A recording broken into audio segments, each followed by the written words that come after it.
Hola. La historia de esta noche no comienza en un templo o en un campo de batalla, pero en el silencio que sigue a la muerte. Este es un viaje a través de la Grecia clásica. Más allá de la vida, desde el lento ferry que cruza el río se pega a las llanuras sombrías de Asfódelo, desde la dicha del Elíseo hasta los castigos eternos del Tártaro. Tú lo harás conoce a los jueces de los muertos, los sombras errantes y los dioses que gobiernan abajo. Todo envuelto en una tranquila calma mítica.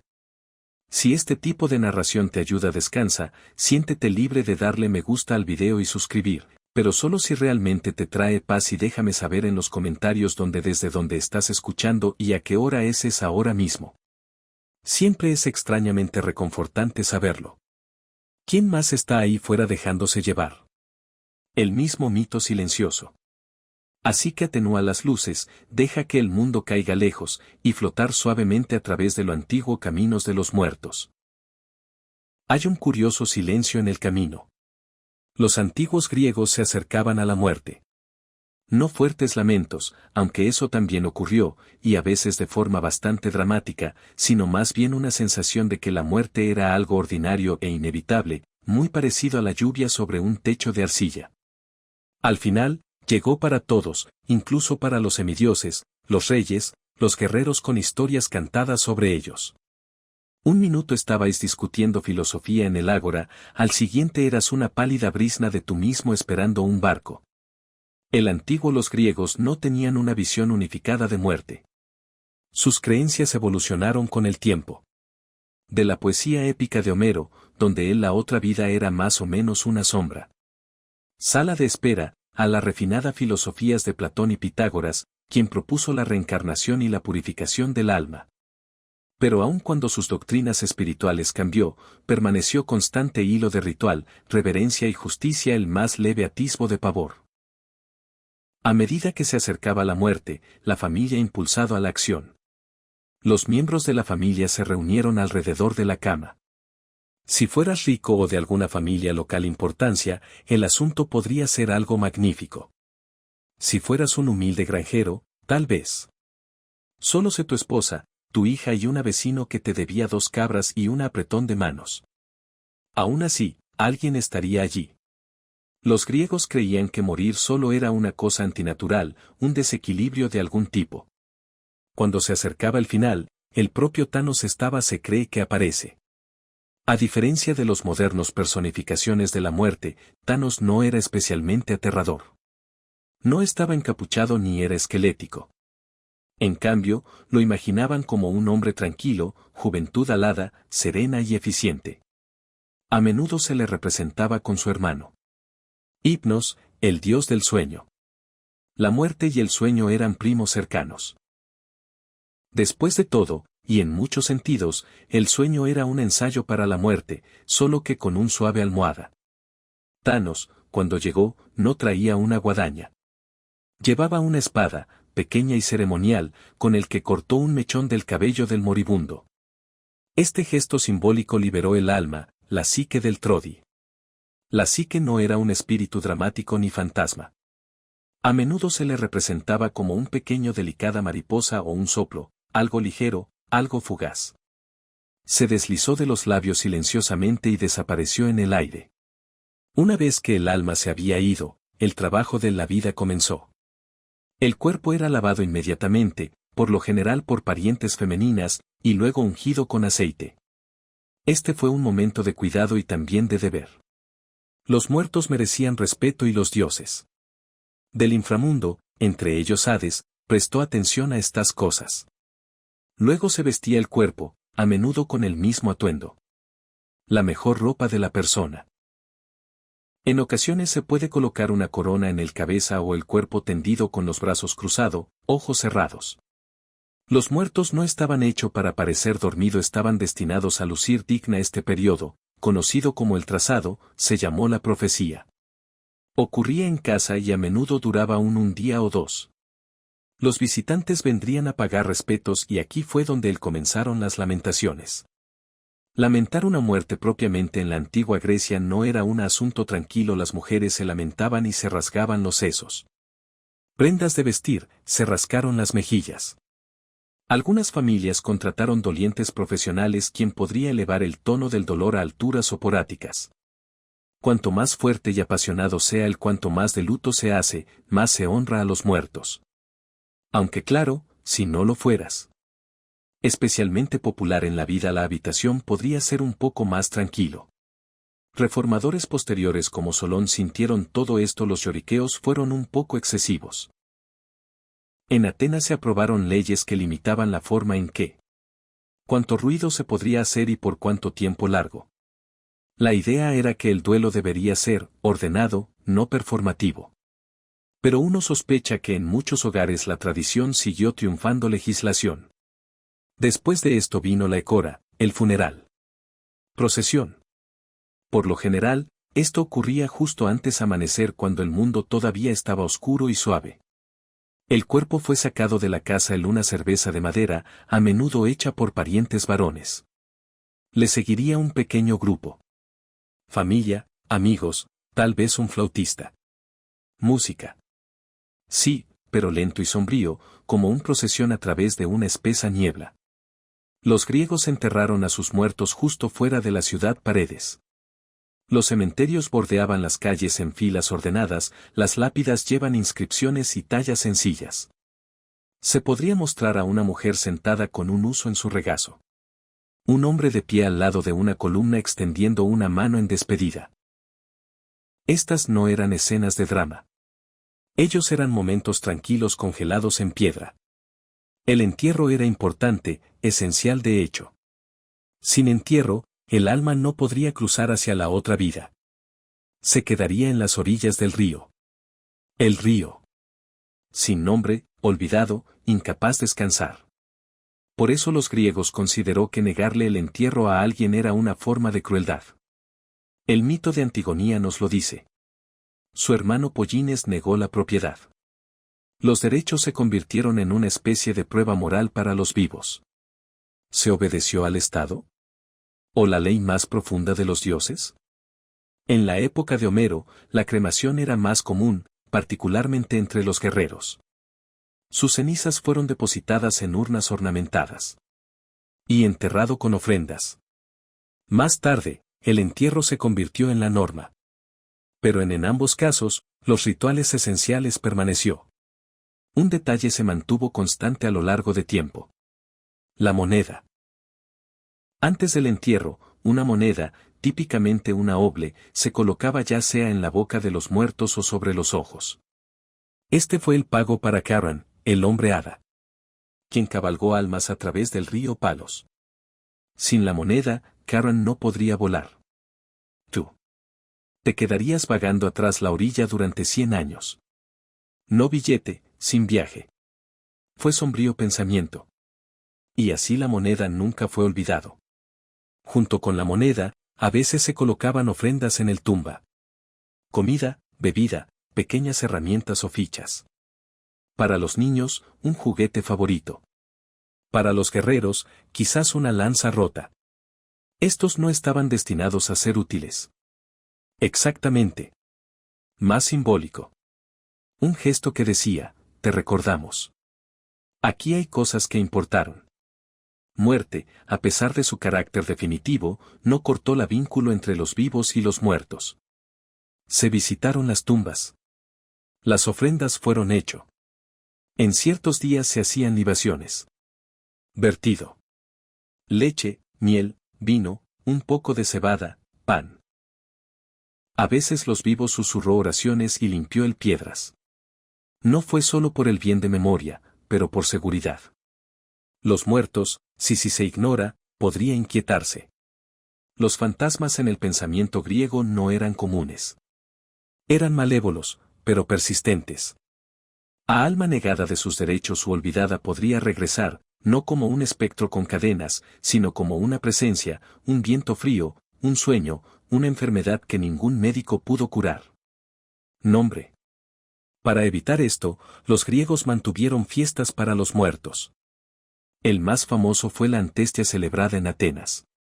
Durante unos días se creyó que los muertos vagaban libremente. Las puertas estaban untadas con brea, oraciones se dijeron, y una vez que el festival fue una vez terminado, Se les dijo cortésmente a los muertos que, volver a su lugar. La frase fuera ustedes cuidadores, el festival se acabó dicho en voz alta y con firmeza, solo para estar seguro.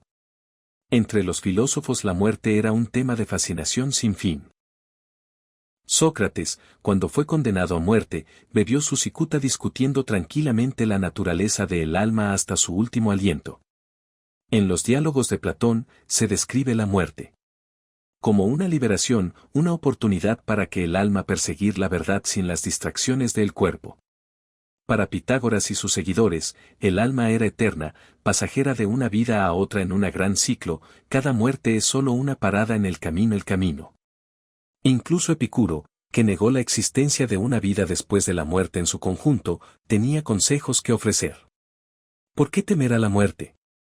Él preguntó. Cuando llegue el momento, ya no estás ahí. No fue pensado como sarcasmo, solo práctico. Y entonces los griegos vivían con la muerte, no en miedo, pero en reconocimiento. Se prepararon para ello con rituales. Hablaron de ello en el mito. Ellos imaginaron no como un castigo, sino como una continuación. Los muertos fueron a alguna parte. No siempre es un lugar agradable, pero no siempre justo. Pero en algún lugar. Algunos caminaron por los campos de Asfódelos, sin rumbo y sin memoria. Algunos eran juzgado digno y enviado al Elíseo.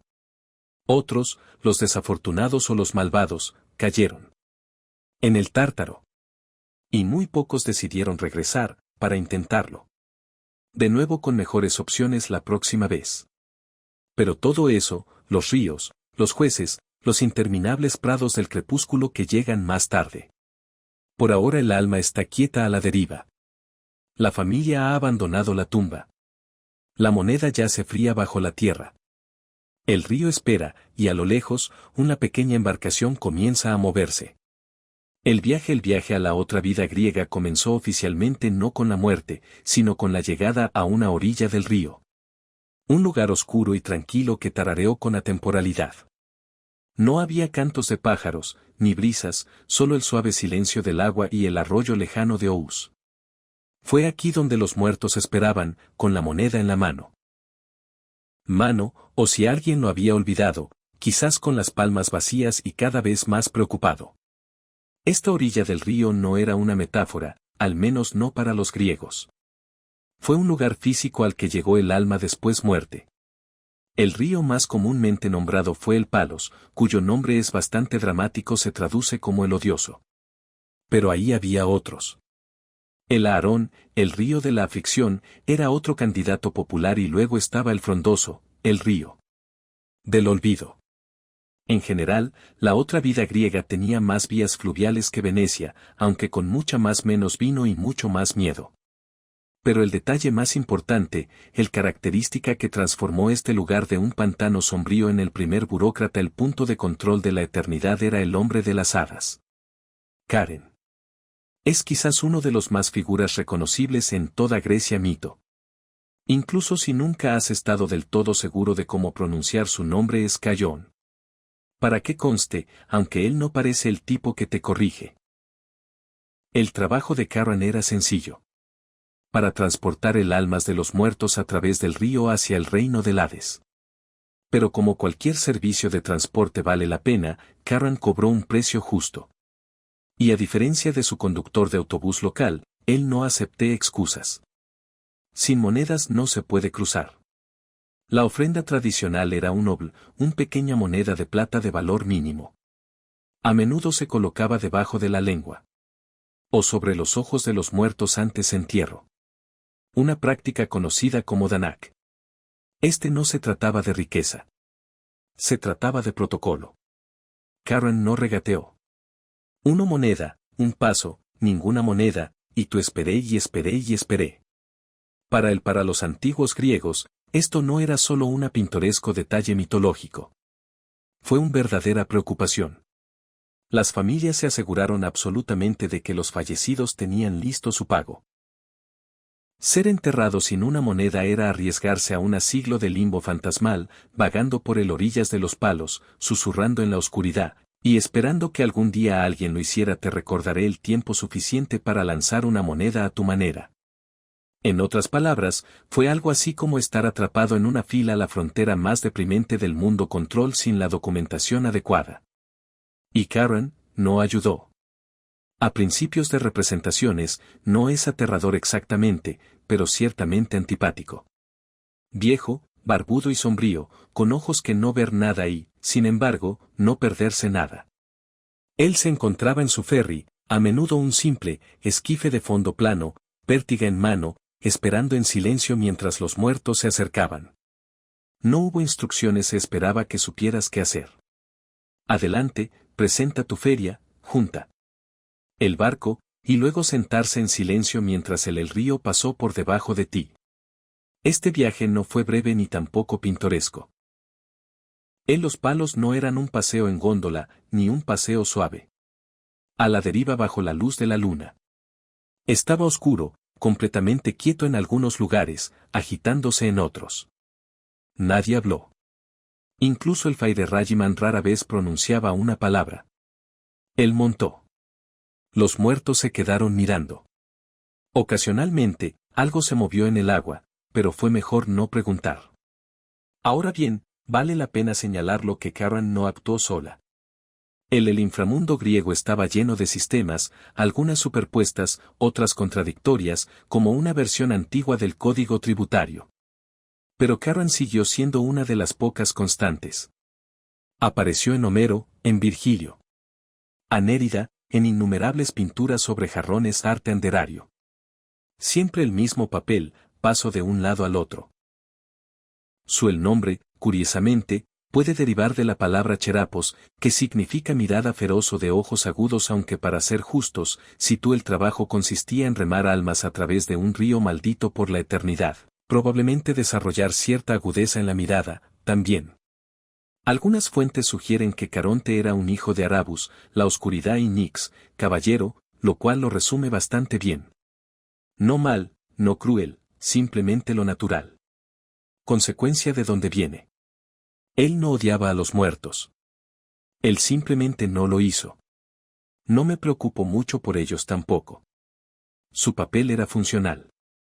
Llévalos al otro lado, déjalos y regresa para el siguiente lote. Hay algunas excepciones en los mitos.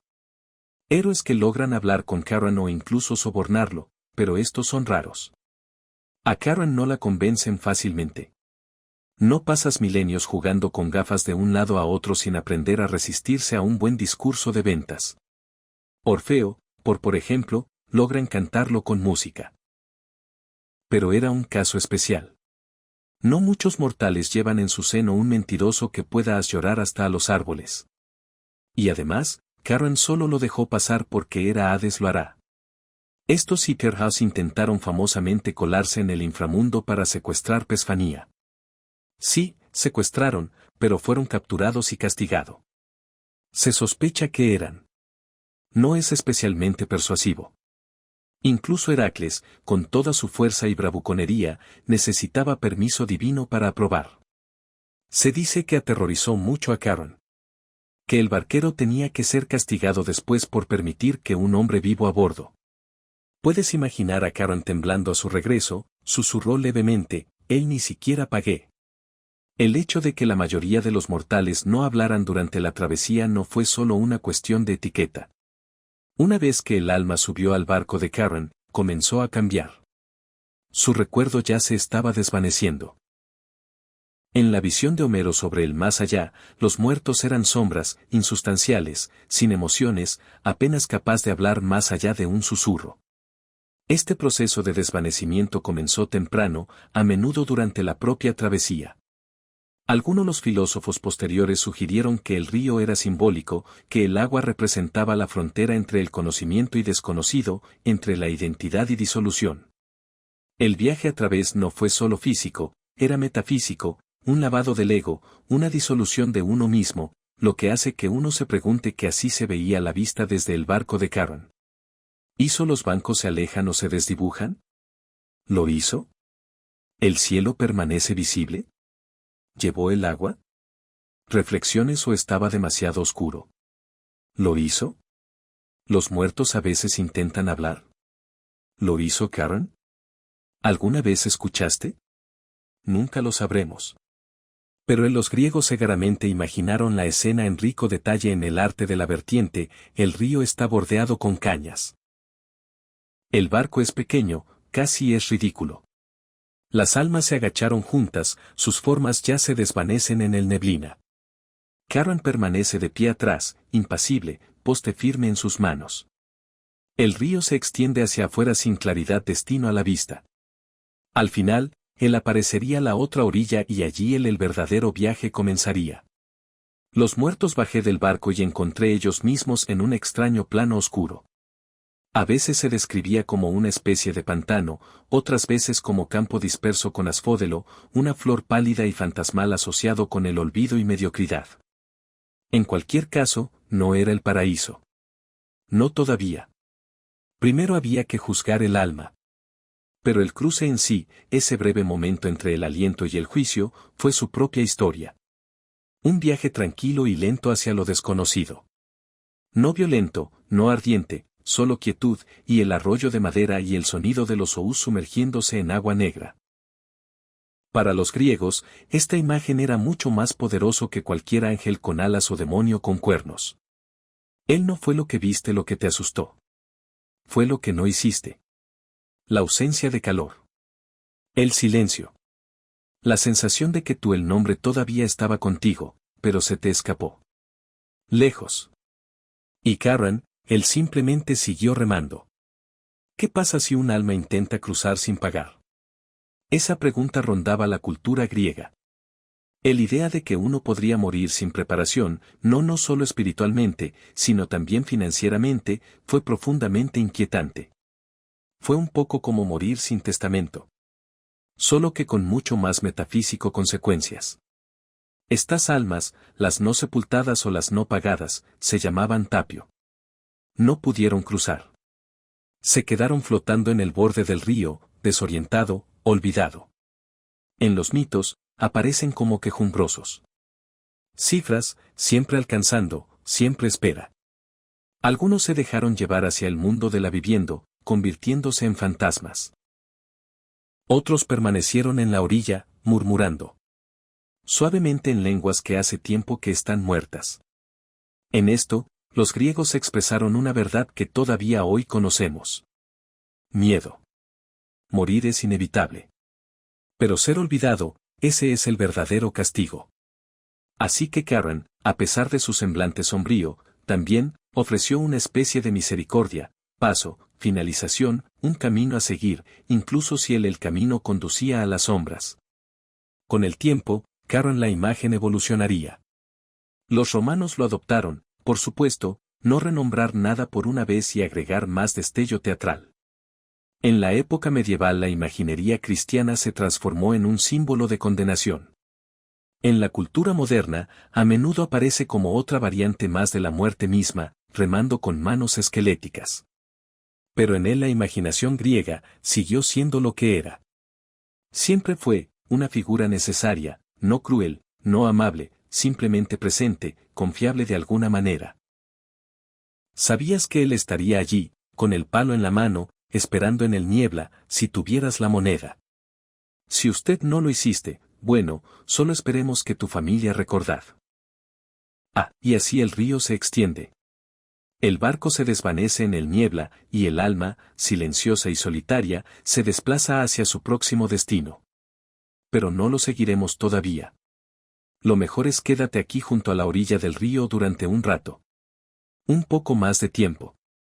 El aire está quieto, el agua tranquila, y en algún lugar en la oscuridad, un hombre hada se levantó.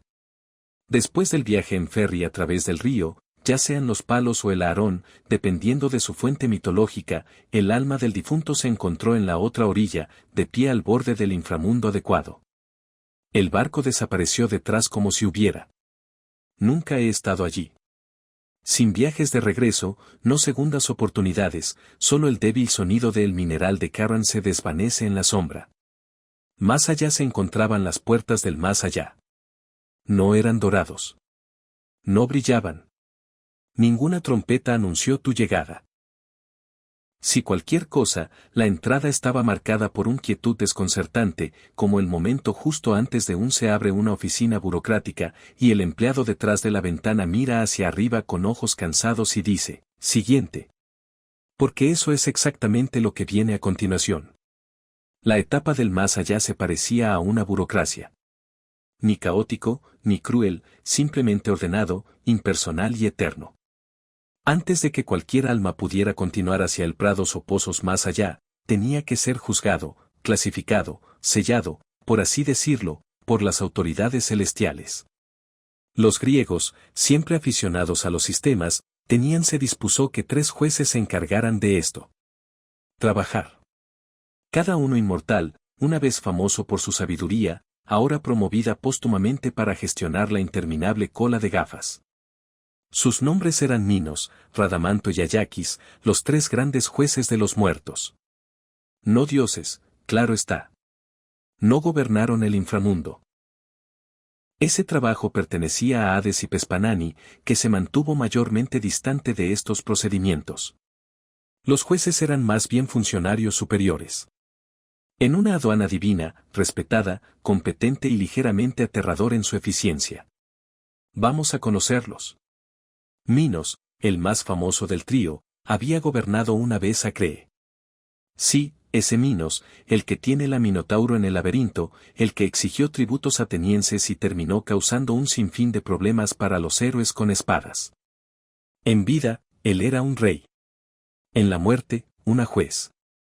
Algunos pensaron que presidió la final veredictos, sopesando los casos más difíciles, como si fuera el presidente de la tablero del más allá. Luego estaba Radamanto, también de Cridi se dice que es hermano de Minos, conocido en el mito por su estricto sentido de justicia, se creía que presidía las almas de los de Asia. Sí, los griegos dividieron el juicio regionalmente como asignación de códigos postales. Radamanto tenía una reputación de ser incorruptible. Sin sobornos, sin favores, solo las reglas. Seguido con precisión. Por último, estaba Acus, el juez severo. De las almas europeas y antiguamente el rey de la isla de Agina. Su nombre significa algo así como portador de tierra. Y se cree que alguna vez resolvieron disputas incluso entre los dioses. Naturalmente, alguien con ese currículum era elegido para ayudar a gestionar la eternidad. Juntos, los 3 jueces se pusieron de pie en el puertas del Hades, revisando la moral registro de cada vendido que llegó. Ellos no discutió. No se demoraron. Ellos había estado haciendo esto durante mucho tiempo. Pero, ¿qué eran exactamente? ¿Juzgando? A diferencia de algunas nociones modernas de moralidad, la versión griega era un poco más flexible. No existía una lista universal de pecados. No hay 10 mandamientos codificados grabados en piedra. En cambio, los jueces consideraron si una persona había vivido con honor, había mantenido sus juramentos, respetaban a los dioses y cumplían su papel en la sociedad. Asesinos, violadores de juramentos y tiranos generalmente eran enviados al Tártaro, el prisión de los condenados. Pero la mayoría de las almas no fueron tan dramáticas. Eran gente común, panaderos, marineros, poetas, personas que habían intentado principalmente hacerlo lo correcto, y solo ocasionalmente gritaron a sus vecinos. Estas almas eran generalmente enviadas a la Asphodalmaros, un lugar tranquilo y región poco destacable del inframundo. Pero unos pocos héroes electos, filósofos, el inusualmente virtuoso podría permitírsele entrar al Elíseo. Una especie de retiro paradisíaco reservado para lo espiritualmente excepcional. Algunos mitos nos dicen que el juicio escalas involucradas, una metáfora visual que se tomaría prestada siglos después por romanos y cristianos imágenes. En otras versiones, el recuerdo del alma quedó al descubierto y los jueces simplemente lo supieron lo que había sucedido. Se sospecha que no hubo oportunidades para excusas inteligentes. Aún así, no es difícil imaginarlo. Escena. El alma llega, débil y translúcido, apenas habiéndose secado el cruce del río. Adelante, 3 figuras con túnicas, sentado detrás de un banco largo tallado en la sombra, sin antorchas, sin incendios, Solo una luz ambiental sin dirección que no proyecta sombras. Uno de los jueces levanta la cabeza. ¿Nombre? Él pregunta, el alma lo da quizás con un ligero temblor. Región. Acus pregunta, sacando una pergamino que se desenrolla para siempre. Una pausa mientras los recuerdos se despliegan, no desde la perspectiva del alma, pero desde el tiempo sí mismo. Las escenas de la vida pasan silenciosamente a través de una pantalla invisible. Una mentira contada en infancia, una bondad hacia un extraño, una promesa rota, un momento de coraje. Cada acto se equilibraba con el siguiente. Entonces Minos habla. Elíseo dice simplemente, o Asfódelo, o en ocasiones, el Tártaro. Ninguna apelación, ninguna fanfarria. El alma es llevada lejos. Para los griegos, este proceso no estaba destinado a ser aterrador. Era inevitable, predecible, incluso.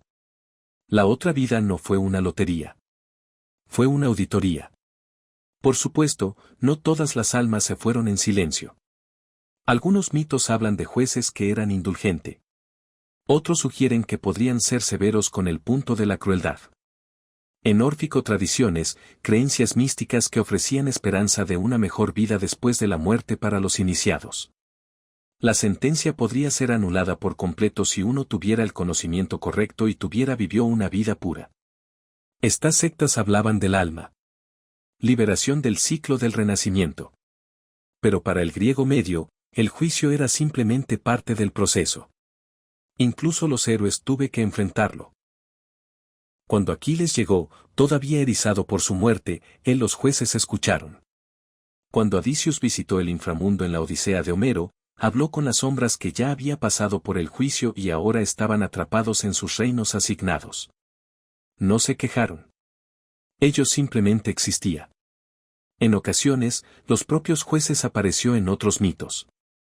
Acus, por ejemplo, se decía que había ayudado a construir las murallas de Troya, un detalle que une el reino de los muertos regresa a las preocupaciones de los vivos. Minos también lo fue. A veces se les retrata no como sabios, sino duro. Su legado de vida se mantiene vigente muerte. Sea justo o no aún no está claro. Lo que está claro, sin embargo, es que los griegos imaginaban el juicio no como una acción divina, interrogatorio, pero como una medida necesaria clasificación. Habían demasiadas almas, también muchas vidas. Alguien tuvo que organizarlo todo. Y así los tres jueces se sentaron día tras día, año tras año, siglo después de un siglo, revisando casos con autoridad silenciosa. Hay algo extrañamente reconfortante en esa imagen. Sin caos, sin drama, solo administración. Eterno, un poco tedioso, digamos, y misericordiosamente desprovisto de charla trivial. Es fácil imaginar a un empleado de pie cerca, con una gran campana de bronce gritando nombres. Teeman de Esparta, Asfódelo, Nicandros de Dos, Egium, Eufemia, viuda de Bon, Tártaro, Metemo. Pobre mantenimiento de registros y un número sospechoso de higos envenenados. Por supuesto, no existía tal campana, pero los griegos consideraban que su vida después de la muerte era ordenado, estructurado. Puede que los dioses hayan tenido sus disputas, pero el inframundo funcionó a tiempo. Vale la pena reflexionar también sobre esto. El sistema no prometía comodidad. Prometió colocación. No hubo promesa de reencuentro con seres queridos, no hay garantía de deleite, solo la certeza de que tus acciones tuvieron consecuencias y que alguien en algún lugar estaba llevando una lista muy larga. Algunos más tarde los pensadores encontraron esta idea insatisfactoria. Platón, por ejemplo, imaginó un mundo más juicio elaborado en su diálogo Gorgio. Allí los jueces despojaron a cada alma de su cuerpo y lo examinó desnudo para que nada se podía ocultar. Ellos vieron el cicatrices de injusticia, los moretones de crueldad. Ningún discurso pudo convencerlos. Solo el verdad de la forma del alma. Es una imagen poderosa y quizás no la más induce el sueño, pero revela cuán profundamente los griegos creían en la ética contabilidad. Incluso si la justicia llegara solo después de la muerte, vino y una vez el juicio se rindió, las puertas se abrieron. No el tipo de puertas que quizás te estés imaginando. No hierro podrido o llamas, solo espacio, un camino adelante. Uno conducía a los campos de Asfódelos, silencioso, nublado, salpicado de luces indistintas formas, moviéndose lentamente a través de la eternidad. Uno conducía a Elysium, pacífico, brillante, zumbando débilmente con música que solo los virtuosos podían escuchar. Uno cayó bruscamente hacia el Tártaro, donde a las sombras les crecieron dientes y tiempo doblado en círculos crueles. Pero esos son historias para otros capítulos. Por ahora, detengámonos en las puertas. Los jueces siguen sentados, sus rostros ilegible. Una nueva alma da un paso adelante. Otra vida para considerar, otro viaje para asignar. Se podría decir que nunca termina, pero así es. Ese es el punto, ¿no? Después de que vino el juicio destino. Algunas almas, las de los poetas y los guerreros, y los invitados a la cena fueron excepcionalmente buenos. Dirigidos suavemente hacia Elysium. Otros, la mayoría, fueron enviados a la deriva. Hacia los prados de Asfódelos para caminar silenciosamente a través de la eternidad en tonos de gris. Pero no todos tuvieron tanta suerte. Alguno, quizás demasiados para nuestra comodidad, fueron condenados al más profundo y secreto lugar del inframundo. Tártaro.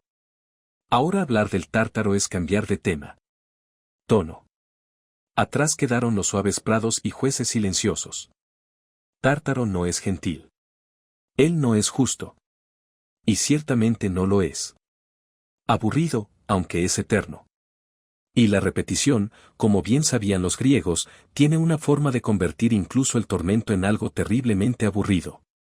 A diferencia del resto del inframundo, el Tártaro no era un lugar para el pecador promedio.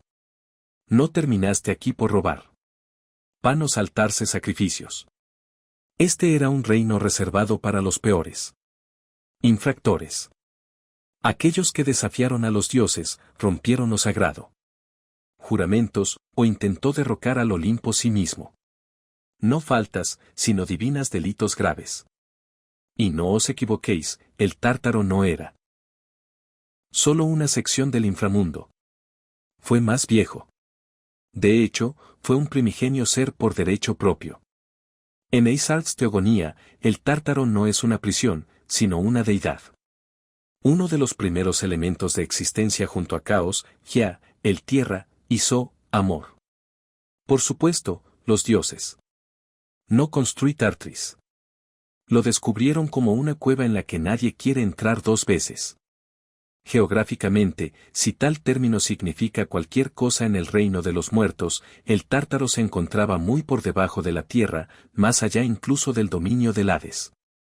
Como lo expresó Hesíod, un yunque de bronce que cae del cielo caería 9 días antes llegó a la tierra y otros 9 antes de llegar al Tártaro. Una distancia considerable, incluso para los mitológicos normas.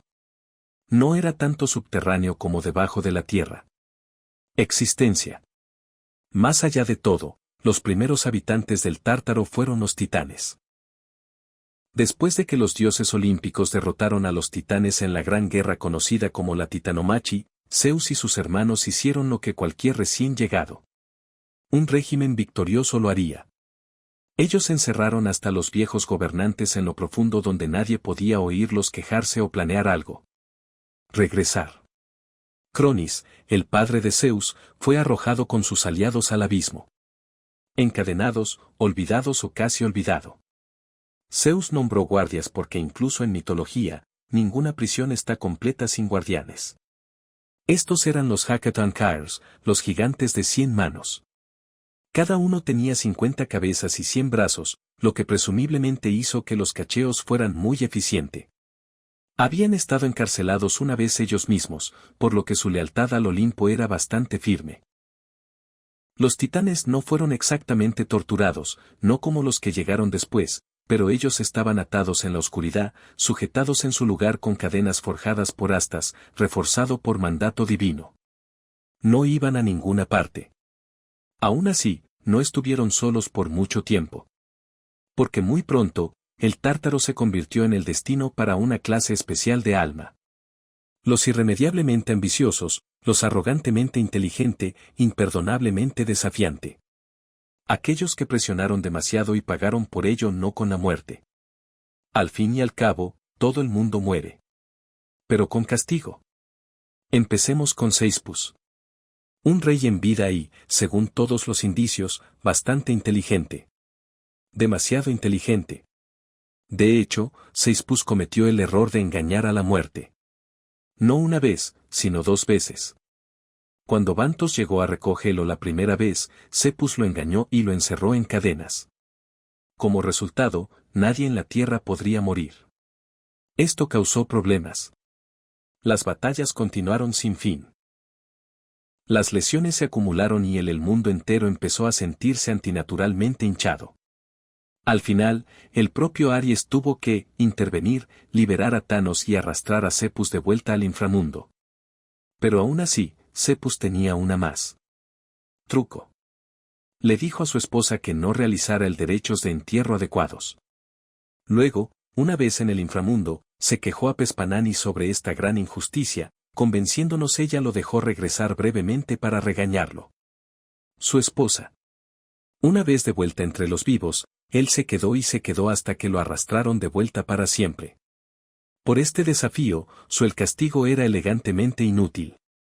Empujar una enorme roca cuesta arriba solo para que baje justo antes llegando a la cima una y otra vez para siempre. No fue doloroso, solo inútil. Que los griegos creían que era un castigo suficiente. Luego estaba Tántalo, otra figura real, y otra más lección de no enojar a los dioses. Tántalo había cenado una vez con el Olímpicos, un honor raro, pero él traicionó su confianza. Algunos dicen que les robó su ambrosía. Otros dicen que reveló secretos divinos. La peor versión del cuento afirma que cocinó a su propio hijo y se lo sirvió a la dioses para poner a prueba su omnisciencia. ¿Se dieron cuenta? Cualquiera que sea la verdad, el castigo fue inolvidable. Tántalo fue colocado en un estanque de agua. Debajo de un árbol frutal. Cuando se inclinó hacia bebió, el agua retrocedió. Cuando él alcanzó la fruta y las ramas se levantaron. Sed y hambre, eternamente insatisfecho. De este mito, obtenemos la palabra tentar, lo cual es en sí mismo una especie de broma cruel. Ixión siguió a un mortal que se atrevió a desear a Ya, reina de los dioses. Intentó seducirla, lo cual no funcionó. Bueno. Zeus, siempre aficionado a las pruebas, creó una nube en la imagen de ella para ver lo que yo haría. Fracasó terriblemente. Para esto hizo que Ixión estuviera atado a una hilandería. Rueda de fuego en el Tártaro. No para siempre girando, pero siempre estando girando. Movimiento sin escapatoria. Castigo por mareo perpetuo. Y luego, por supuesto. Los daneses. 50 hijas ordenadas por su padre a casarse con 50 hijos de su hermano. En su noche de bodas, todos asesinados menos uno sus maridos. Por este delito, ya sea por obediencia o crueldad, fueron condenados a transportar agua en cántaros agujereados. Trabajo interminable sin resultados. El castigo era menos personal, más industrial. Una imagen inquietante de eterna futilidad. Las mujeres se inclinaron ante una palangana, agua chapoteando a través de sus naves agrietadas, el tiempo gotea hacia el sinsentido. Lo que une a todos estos castigos no es violencia, sino repetición. Los griegos entendían algo bastante profundo. El sufrimiento no necesita ser dramático para ser insoportable. Puede ser tranquilo, predecible, infinitamente aburrido. Y eso es en que se convirtió el Tártaro. No es un incendio y infierno de azufre, sino un lugar donde el tiempo mismo se disolvió en ciclos de sinsentido, donde el peor crimen era la arrogancia, y el peor destino fue interminable e infructuoso. Esfuerzo. El Tártaro no era solo una prisión, pero una advertencia. Una brújula moral calibrado por el mito. Le dijo a los oyentes, conoce tu lugar. No desafíes a los demás. Gallinero. No engañes a la muerte. No pienses eres más sabio que el Olimpo.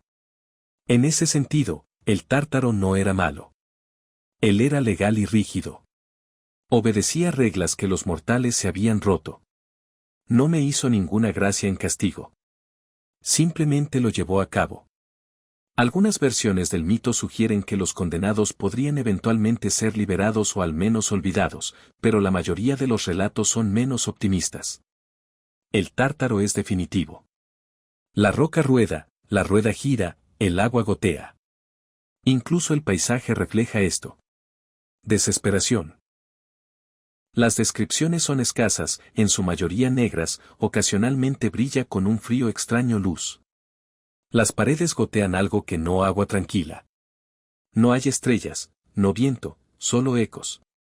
El tipo que podría ni siquiera será tuyo. Es, de una manera extraña, por cierto, lo opuesto de Elysium. No porque sea doloroso, sino porque no tiene propósito. En Elysium, tu bondad te ganó paz. En el Tártaro, tu desafío te valió una tarea que nunca podrá completarse, que quizás sea peor que las llamas o el tormento porque al menos se puede sentir el dolor. Pero en el Tártaro, nada se resuelve nunca. Y, sin embargo, el Tártaro fascinaba a los griegos. Contaron sus historias una y otra vez. Pintaron sus castigos en cerámica, los grabó en piedra. Quizás porque reflejó algo familiar. Lo mundano rutinas de la vida mortal, la molienda repetición, el anhelo de significado. Tal vez el Tártaro no era algo fantástico. Abismo. Quizás fue solo una exageración. Reflejo del mundo de arriba, donde los reyes trabajaron para mantener sus tronos, donde se derramó el agua, donde se hicieron las tareas se repite día tras día, y donde los mortales a veces miraban al cielo y pensé, podría hacerlo mejor. Los griegos, prácticos como siempre, sabían cómo, terminó. Así que el Tártaro permaneció debajo de la tierra, debajo incluso del Hades. No es un lugar te topaste con. No es un destino que podrías caer por accidente. Te lo ganaste Tártaro, paso a paso, elección por elección, y una vez allí te quedaste. Los titanes aún murmuraban en sus cadenas. La rueda de Ixión giró. Las hijas de Dano se agachó y se agachó otra vez. La roca rodó y Sisfo suspiró, pero no hubo ningún grito, ningún rugido, solo silencio. Y el tiempo se alargó.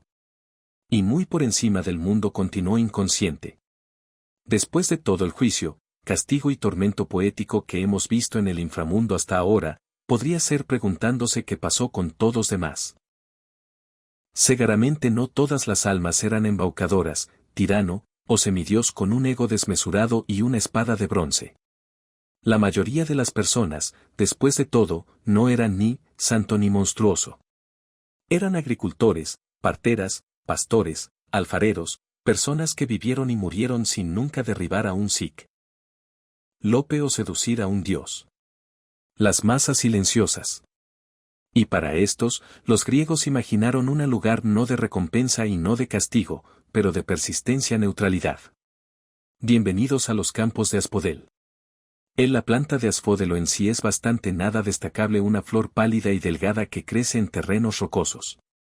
Suelos y tiene una floración blanca grisácea cerosa. Para los griegos, simbolizaba la vida futura. Quizás porque era resistente y crecía en lugares donde poco más lo hizo, o quizás por su color opaco sugirió una especie de olvidable resistencia.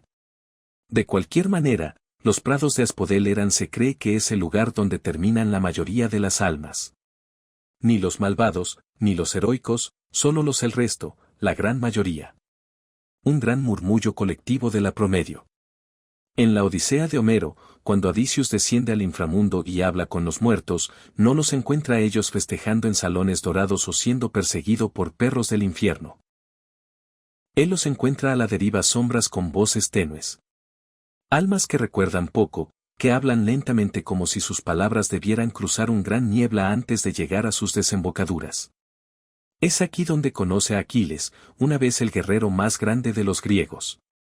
Odisius lo saluda con admiración, diciendo, tú eres el más bendecido de hombres, porque en la vida fuisteis honrados, y ahora en la muerte reinas sobre los muertos.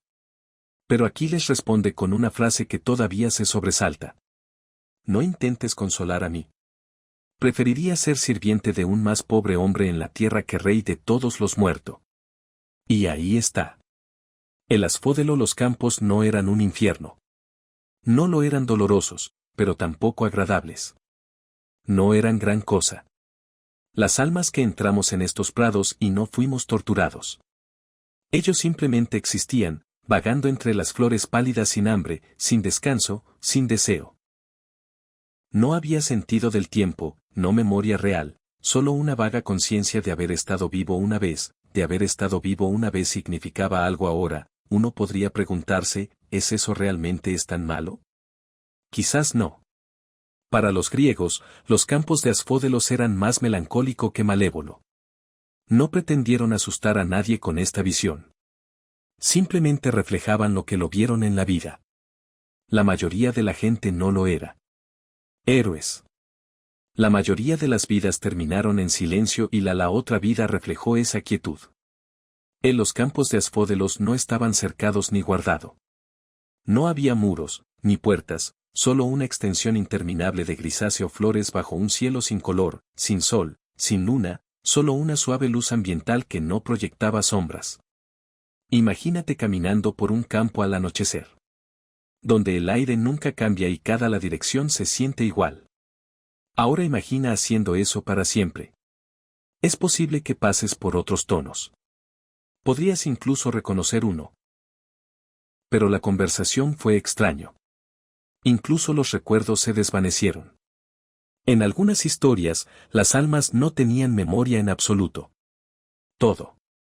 Solo destellos de emoción como un sueño olvidado hace mucho tiempo. En algunos mitos, era posible recuerda quién fuiste, pero solo si bebió de un arroyo derecho. El río frondoso, el río del olvido, fluyó cerca. Se decía que la mayoría de las almas bebían de él, olvidando sus vidas anteriores para que podría existir pacíficamente, no con alegría, no significativamente, simplemente pacíficamente. Otros, en particular los seguidores del Órfico Misterios, creía que uno podía resistir al Ifi, que viviendo una vida pura y buscando el conocimiento secreto, un alma podría beber del río en su lugar. Mínimo sí, el río de la memoria, y ser renacer o tal vez ascender a un nivel superior reino. Pero eso era raro. La mayoría de la gente, francamente, no fuimos iniciados en el misterio. Cultos. Vivían sus vidas, horneaban su pan, plantaron sus olivos, y fallecido. Y en la muerte, vagaron por el campos de Asfódelos. El poeta griego a veces insinuaba que estas almas conservaron impresiones vagas de sus vidas terrenales, como sueños vislumbrado a través de una cortina. Quizás recuerdes un nombre, un niño, canción, pero solo por un momento antes de que se deslizó de nuevo hacia el gris. Es tentador pensar que esto es triste, pero quizás eso sea moderno. Interpretación. Los antiguos griegos, a pesar de todas sus inclinaciones filosóficas, eran profundamente pragmáticos. No vieron la felicidad eterna como algo que cada alma merecía. Tampoco creían en la tortura eterna. Para la mayoría, la otra vida simplemente continuó el patrón de la vida. Los pocos eran extraordinario y el resto no lo fueron. Y así el campo se extendía. No había ningún gobernante aquí a Pespani mantuvo la distancia. Los jueces ya habían hecho su parte. Las almas no fueron gestionadas. Eran simplemente presente. Podrías imaginarte a un pastor del inframundo. O dos, vigilando a los vagabundos, pero los textos en gran medida guardan silencio al respecto. Punto. ¿Qué hace que los campos de Asfódelos sean tan hermosos? Tan convincente es su venalidad. No hay una gran arquitectura, no hay torres de cristal o puentes dorados, simplemente silencio, solo espacio, un zumbido bajo e incoloro donde los pensamientos se disuelven antes de ser finalizado. Para los griegos, esta idea era profundamente arraigados en su visión del alma. La psique después de la muerte no era completa. Era una sombra, una sombra. Lo vital fuerza que había animado el cuerpo ahora persistió, pero solo parcialmente. Se le podría hablar, como lo hace Adicius, o consultados en rituales. Pero no estaba realmente vivo, ni realmente. ¿Estaba muerto?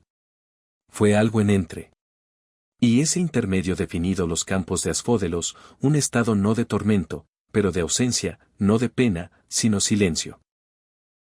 Hay una especie de misericordia en esto, una podría argumentar, después del ruido de la vida, el esfuerzo, la pérdida, el miedo. Quizás la deriva interminable de Asfódelos es una especie de descanso. Los griegos no vieron esto como castigo. Fue simplemente lo que sucedió. Viviste, moriste y se convirtieron en ecos de recuerdos. Algunos más tarde filósofos como Platón encontraron la idea inquietante en sus diálogos. Imaginó una vida más sistema complejo donde las almas eran recompensadas o castigados en función de la salud de su vida interior. Para Platón la virtud no era solo externa comportamiento, sino la armonía del alma. Aquellos que lograron esta armonía podrían ser renacer en vidas mejores o incluso escapar el ciclo en su conjunto. Pero la mayoría de los griegos no eran plonistas. Ellos hicieron sus ofrendas, dijeron sus oraciones y enterraban a sus muertos con una moneda y una esperanza. Esa esperanza no era para Elysium. Fue simplemente que el alma encontraría su lugar sin perturbaciones. Y ese lugar, 9 veces de cada 10, estaba aquí entre los Asfódelos. A veces los poetas intentaron disfrazarlo. Se imaginaban las flores balanceándose suavemente con la brisa, o de vez en cuando rayo de luz abriéndose paso. Pero incluso entonces el tono permaneció apagado. Nadie bailaba en estos campos. Nadie se rió. Si había música, estaba muy lejos. Lejos. Algunos mitos permiten la posibilidad de abandonando los campos de Asfódelos, no por escalando, pero bebiendo del río Manosí y el regreso a la vida a través de reencarnación. Los órficos creían que las almas, si purificado, podría romper el ciclo en total. Pero esto era un conocimiento esotérico, una enseñanza secreta. La mayoría de la gente nunca ha oído hablar de ello, así que se quedaron. A veces, los visitantes del mundo viviente pasaría por allí, a Dicius, como mencionado, o a Ines en el romano recuento. Hablarían con las sombras, escuchar sus suaves lamentos y luego movernos. Las sombras rara vez piden volver. Ellos simplemente reconocen su estado. Soy lo que queda, parecen decir, y eso es suficiente. En las historias modernas, el más allá es a menudo un lugar de drama, puertas, batallas, decisiones. Los griegos no necesitaban todo eso. Ellos entendí que la eternidad más a menudo que no se definió por la quietud. Es quizás por eso que sus mitos aún existen. Resuenan porque en algún lugar de todos nosotros sospechamos que el más allá, si es que existe, puede que no sea trueno y fuego, pero algo mucho más tranquilo, un campo, una memoria, una forma a la deriva en el crepúsculo. Y así se movieron las almas de la gente común y corriente. Hacia adelante, sin subir, sin caer, simplemente moviéndose suavemente entre los Asfódelos. No hablaron mucho. No lo hicieron llorar. Habían olvidado la necesidad. Y sobre ellos el cielo seguía igual crepúsculo para siempre. Ni amanecer ni anochecer. Un gris que nada prometía, pero tampoco pidió nada. Elíseo. El nombre en sí tiene un significado agradable. Sonido a ello ligero, elegante, susurrante. Si el Tártaro era el sótano oscuro del más allá de la vida y los campos de Asfódelos una sala de espera interminable, luego Elysium fue bueno, fue la parte bonita. Pero no hagas nada error, era exclusivo. El Elíseo era no para el alma común. Ni siquiera fue para los moderadamente decentes. No pudiste simplemente vive una vida tranquila, paga tus impuestos y espera despertar en el Elíseo. Se requiere entrada de número de excelencia, heroísmo, favor, o al menos conociendo los dioses correctos. Este no fue el democracia de los muertos. Esto fue una aristocracia. Para llegar al Elysium, uno tenía que ser juzgado. Verdaderamente excepcional. Un héroe, un poeta, un filósofo de la virtud, o alguien particularmente querido por los inmortales, el tipo de persona que muere y es inmediatamente elogiado en verso. El resto, bueno, fueron escoltados silenciosamente hacia los prados. Aún así, la promesa de Elysium era seductor. Un lugar no solo libre de dolor, sino pleno de deleite, donde los cielos siempre estaban agradable, donde la música fluía suavemente. Aire caliente. Donde las sombras de la bendecidos vivieron en armonía, ya no sombras de sí mismos, pero algo más brillante, completo, restaurado. Es difícil precisar qué es Elysium. Parecía. Los griegos no describieron o muestra en detalle arquitectónico. No hay puertas de perla ni calles de oro. Más bien, hablaban de ello como un lugar de prados, de campos verdes y dulces brisas. Algunos imaginaron ríos de agua pura, otros luz solar suave sin la calor abrasador de Helios. Homero solo nos da una breve pista, llamándolo el avión de la ilusión en el fin del mundo, donde la vida es más fácil para hombres. En este lugar escribió: no hay ni nieve, ni fuertes tormentas, ni lluvia alguna, pero el océano envía ráfagas del oeste viento que refresca a los hombres. Suena como el tipo de viaje climático. Los folletos sueñan con la eterna primavera, una villa mediterránea del más allá. En las obras y días de Giaces, Elysium se convierte en las islas de los bienaventurados, una especie de comunidad de jubilados divina flotando en el borde del mundo. Aquellos quien llegó allí vivió sin dolor, gobernado por Cronis, el antiguo dios a quien Zeus había depuesto. Un detalle intrigante que tal vez incluso los dioses una vez destronado encuentra un lugar tranquilo donde ir. En mitos posteriores, especialmente influenciados por pensamiento órfico y pitagórico, Eliseo tomó una forma más moral. No solo para los favorecidos, sino para los virtuosos. Las almas podrían ganarse el camino hasta allí viviendo vidas puras y nobles. Y si ellos renacieron y vivieron virtuosamente nuevamente, 3 veces en total, pudieron escapar del ciclo completo y residir para siempre en Elysium.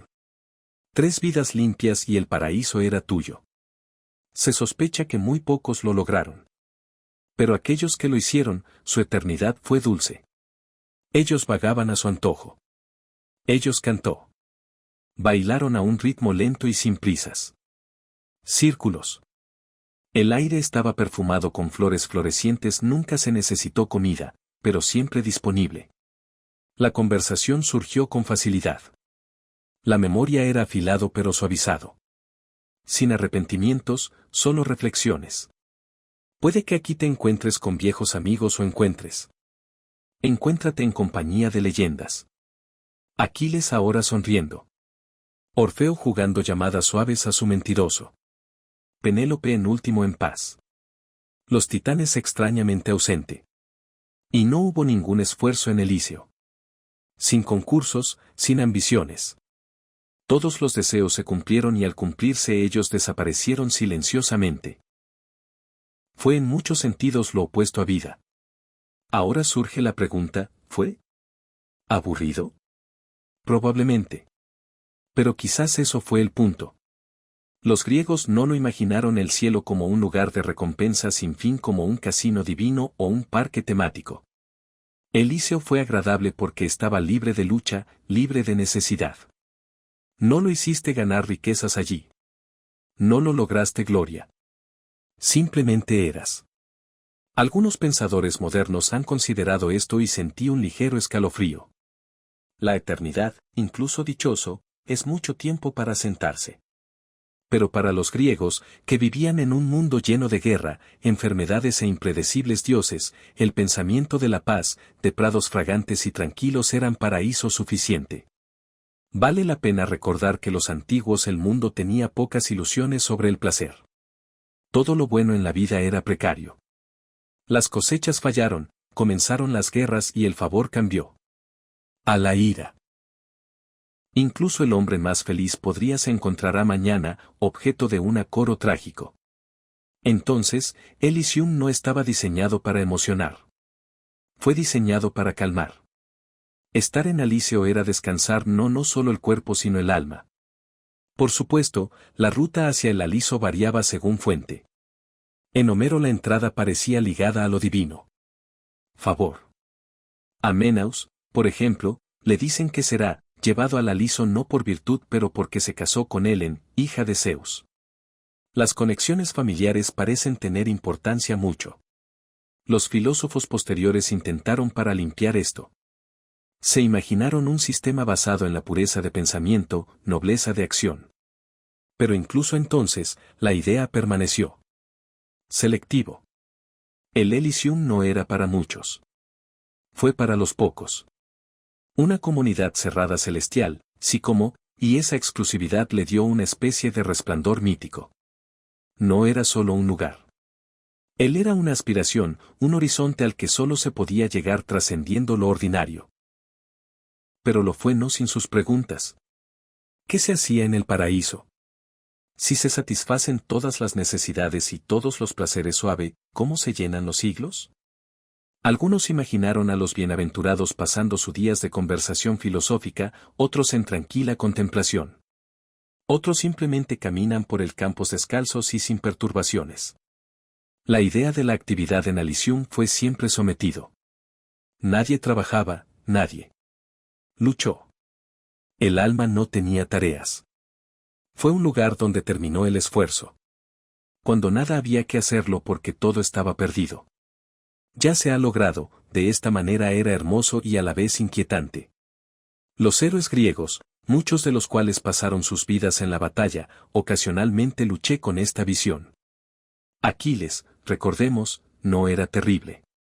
Impresionado con la otra vida cuando Odysseus lo conoció. Y sin embargo, más tarde mitos, a veces se dice que Aquiles habitara en el Elíseo después de la muerte. Quizás incluso los héroes cambian de opinión sobre la paz si se da el tiempo suficiente. O quizás la vida después de la muerte misma se reformó a ellos. Hay poca mención de jerarquía en el Elíseo. Nadie parece regla aparte de la referencia ocasional a Cronis u otros dioses antiguos. Ahí no hay tronos de oro, ni concilios. Todos, al parecer, somos iguales en paraíso, que pudo haber sido un lugar tranquilo. Idea revolucionaria en la vida griega. La sociedad estaba rígidamente estratificada. Ciudadanos, médicos, esclavos, mujeres con derechos limitados. Pero en Elysium, todos estaban iguales, bendecidos y en reposo. Sin estatus, sin envidia, solo armonía. Es tentador romantizar esto. Pero también vale la pena considerando lo extraño que esto debe haber sido sentido por la mayoría de los griegos. Su mundo era un mundo de competencia, de drama, de guerra y discusión. El ágora, el campo de batalla, el simposio. Estas eran arenas de conflicto y astucia. Y entonces, de repente, Elíseo, todavía dulce, eterno.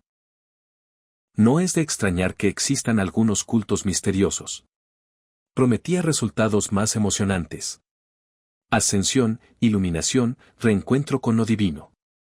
Elysium, aunque encantador, preguntó el alma para soltar, para dejar de querer un aprecio alto para algunos. Y sin embargo, la idea ha soportado. Los romanos lo adoptaron y lo renombraron poco, alterando menos. En el Anid de Virgilio, Anias visita Elysium y lo encuentra lleno de poetas, sacerdotes y guerreros. Él ve a Anquises, su padre, y recibe una visión de la futura Roma. Los prados son dorado, el cielo suave. Todo está bañado en luz suave. Más tarde, los pensadores cristianos reutilizarían las imágenes, transformando Elysium en un precursor del cielo o dibujar sobre sus características cuando paraíso de la pintura. Pero la versión griega permaneció distinto, terrenal, arraigado, modesto en su propia divinidad forma. No prometía alegría eterna, solo facilidad eterna y para la gente que vivió con el ruido constante del destino y fortuna, que pudo haber sido la más alta recompensa imaginable. Entrar al Elíseo era como si te dijeran, tú ya he hecho suficiente. Eres suficiente, allá no hay nada más que demostrar. No lo harías ser recordado como una sombra. No lo harías vagar entre los asfódelos, medio olvidado. No harías rodar piedras cuesta arriba ni alcanzar una fruta inalcanzable. Tú lo harías simplemente estar vivo en un sentido más verdadero, de nuevo entre los pocos, entre los bendecidos. Y así los campos de Elysium extendido en el fin del mundo. No deslumbrante, no grandioso, pero suave, bordes suaves, la música débil, pero siempre sonando, la brisa siempre cálida. Y las almas que vivía allí, nunca tenía prisa, nunca tenían hambre, nunca tuvieron esperanza porque no tenían, ya no es necesario. Habían llegado. Hay un dicho susurrado por filósofos y poetas por igual que incluso el paraíso se convierte en una prisión si te quedas. Demasiado largo. Los griegos entendieron esto intuitivamente. Habían visto el ascenso y la caída de imperios, observó cómo las épocas doradas se volvían grises. Incluso sus héroes, esos grandes corazones de león, las almas, con el tiempo, se fueron inquietando. Y entonces, más allá de la tranquila serenidad del Alsium, se imaginaron un lugar final, una recompensa. Por encima de la recompensa, un fin a todos los finales. Lo llamaban el pasillo de los bienaventurados. O a veces simplemente las islas. No era parte del inframundo adecuado. Estaba en otro lugar, al otro lado del mar. En el borde del mundo, lejos de la mirada de Hades y sus silenciosos salones. Un archipiélago mítico que flota en la eternidad. Manantial donde estaban las almas más grandes, se dice que vivirá en paz para siempre. Lejos de dolor, lejos de la sombra. Pero incluso aquí, en este lugar de luz y risas, los griegos pusieron una condición. Tenías que ganarlo no una, ni dos, sino 3 veces. Para llegar a las islas del bendita sea, un alma tuvo que vivir 3 vidas virtuosas, cada una juzgada digna, cada una puro. Solo entonces, después de volver a la vida 2 veces y teniendo éxito nuevamente, podría el alma escapa de la rueda por completo y descansa. Para siempre. Fue en efecto la última nivel. Estilo griego de la Ilustración. Esta creencia de múltiples vidas de renacimiento y la lenta purificación del alma es la mayoría asociados con los oricos y posteriores con los pitagóricos. Tomaron lo que había sido durante mucho tiempo una estática visión del más allá y se la dio movimiento. Evolución. Por fin una oportunidad para mejorar. Ya no estabas atrapado en el asfódelo por la eternidad, vagando medio olvidado entre las flores pálidas. Ya no estabas atado al tártaro, empujando, girando o derramando sin cesar. En K. Vio, había un camino sinuoso, estrecho y empinado, pero un camino. Sin embargo, por lo cual el alma podría subir hacia arriba. Fue una idea a la vez humilde y esperanzado. Imagina por un momento que la vida actual es solo una de varias. Que antes de esto eras otra persona enteramente. Un agricultor tal vez en una época de bronce. O un poeta olvidado hace mucho tiempo. Y antes de eso, un pastor, un marinero, un soldado que cayó en silencio. Ahora imaginemos que cada una de esas vidas te enseñé algo, que cada amabilidad, cada momento de moderación, cada lección difícil te siguió en algún libro de contabilidad secreto de vida en vida. Esa fue la promesa de la reencarnación. Ni el castigo, ni el olvido, sino la lenta formación del alma como un río desgastando piedra o alisando con un alfarero arcilla. Con el tiempo, si tuvieras cuidado y sabio y, admito, un poco afortunado, tú podrías llegar a las islas de los benditos y luego no más retornos, no más nacimientos, solo paz. La verdadera paz final. Los griegos no estaban del todo de acuerdo sobre cómo funcionó esto. Algunos creyeron a los jueces de los muertos. También supervisó la reencarnación, asignando almas a nuevos cuerpos según lo consideraran conveniente. Otros imaginaban que el alma misma eligió su próxima vida, aunque no siempre sabiamente. En la República de Platón, por ejemplo, cuenta la historia de un soldado. Nombrado quien muere, visita el más allá, y vuelve a la vida para contar la historia. En su visión, las almas se reúnen para elegir sus próximas vidas de una selección de destinos expuesto ante ellos. La elección inteligente con cuidado, habiendo aprendido del pasado errores. Los orgullosos eligen apresuradamente y son castigados. Un alma trágica, habiendo sufrido en una vida pasada, elige convertirse en un tirano, sin darme cuenta de lo que eso implica. Incluso Orfeo, el gran cantante, elige volver como cisne, queriendo quizás escapar del dolor humano por completo. Esta idea que elegimos y a menudo elegir mal se siente bastante moderno. Extrañamente consciente de sí mismo. Aún así, el mensaje general sigue siendo el mismo, claro. El alma viaja, aprende, lo intenta de nuevo, y si aprende lo suficiente, si crece en sabiduría y virtud, puede ser liberado por fin del ciclo y enviado a los pasillos de los bienaventurados. Entonces, ¿qué hizo? ¿A qué se parecen estos? Los poetas eran escasos con detalles, como si dudara en definir la perfección demasiado claramente. Pero que poco dijeron que era luminoso. El clima siempre perfecto, la brisa. Siempre dulce, el aire lleno de música. Y risas suaves. Las almas allí no envejecían ni pasaban hambre. Vivían entre campos dorados y arroyos de cristal. Algunos mitos sugieren que los árboles daban frutos todo el año. Otros que el mismo suelo brillaba. Pero el verdadero regalo no fue el paisaje. Era la ausencia de miedo. Sin enfermedad, sin envejecimiento, sin olvido. No hay dioses a quienes complacer, ni recados que hacer. Olimpo, solo un campo de luz infinito. Ahora no se midió el tiempo en los pasillos. No había relojes, ni estaciones, solo el lento paso dorado de la luz, el ritmo de las olas, el vuelo de los pájaros que nunca se cansa. No había deberes, sin ambición, sin necesidad de demostrar nada. El alma ya había hecho eso al otro lado. 3 vidas, juzgadas y pesadas y juzgado de nuevo. Ahora simplemente podría ser. Pero como ocurre con todos los paraísos, hay un captura sutil para llegar a los pasillos de los bienaventurados, uno había que elegir bien. Vive sabiamente, recordar quién era uno realmente. Y recordar para los griegos no era nada pequeña hazaña. Antes de cada renacimiento la mayoría de las almas bebían del río frondoso, el río de olvido.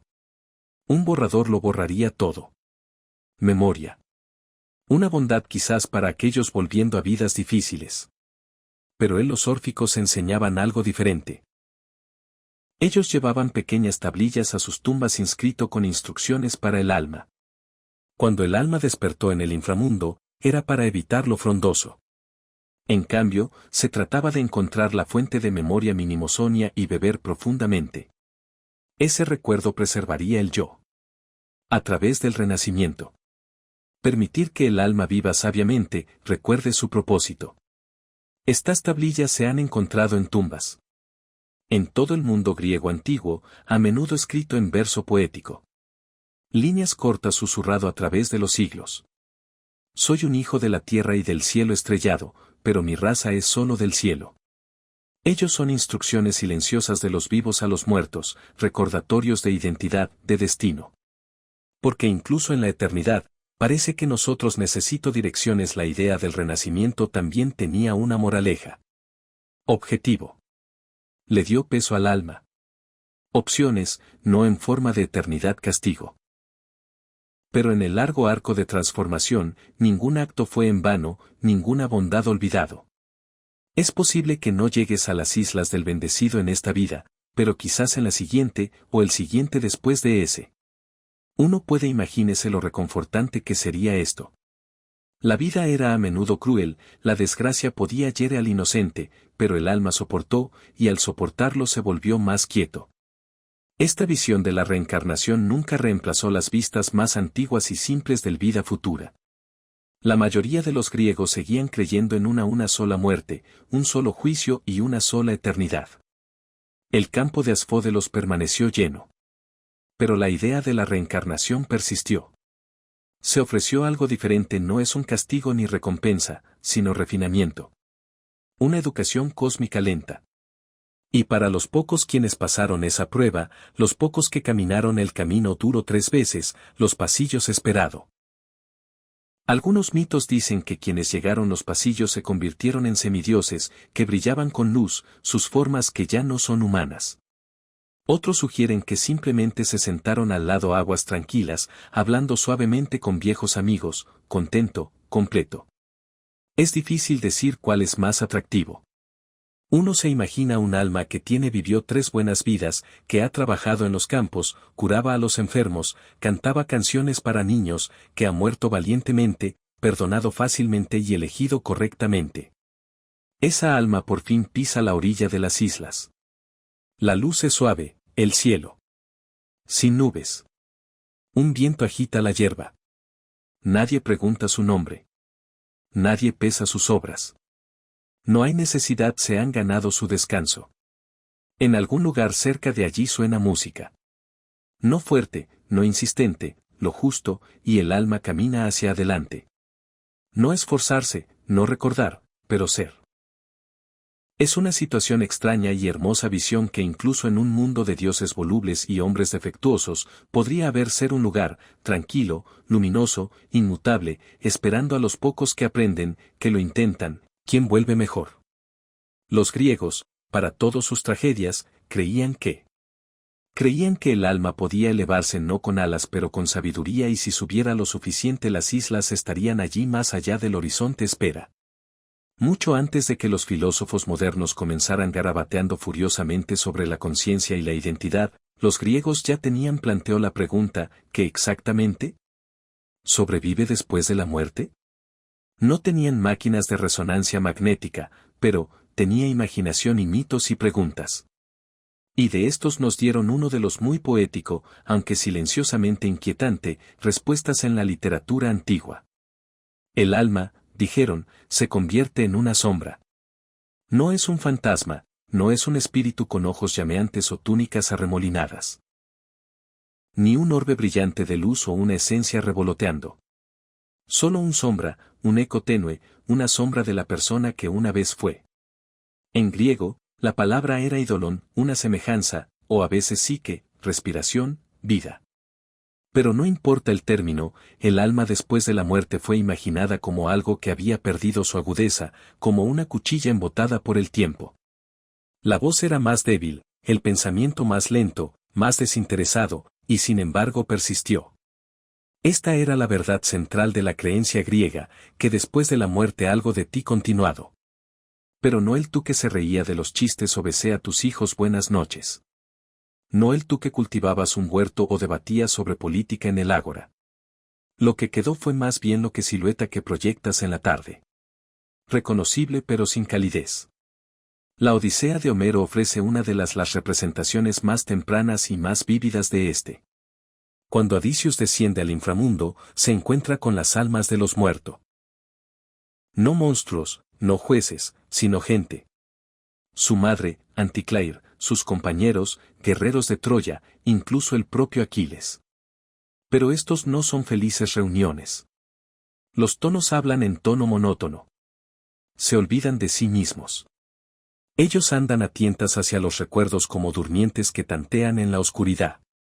Odisius debe ofrecer sangre, sangre fresca, cálida y viva para las sombras hablar con claridad, como si su fuerza vital reaviva temporalmente sus mentes. Y aún así es breve. Una frase o dos, un parpadeo. Luego la niebla vuelve a cerrarse. Aquiles, que una vez caminó a través campo de batalla como un león, le dice a Odisius preferiría ser un sirviente vivo que rey de los muertos. No hay amargura en su voz, solo resignación. Esto no era el infierno. Era solo una sombra. La idea puede sonar sombría, pero reflejaba algo profundamente humano. La conciencia de que el tiempo embota la memoria. Lo que somos se desvanece. Esa inmortalidad, si existe, no es de oro y afilado, pero silencioso y tenue. Y aún así los griegos no vieron esto como un castigo. Era simplemente el alma estado natural después de la muerte. El cuerpo deteriorado. El fuego de la vida se apagó. Lo que quedó fue una versión más suave, la ídolo.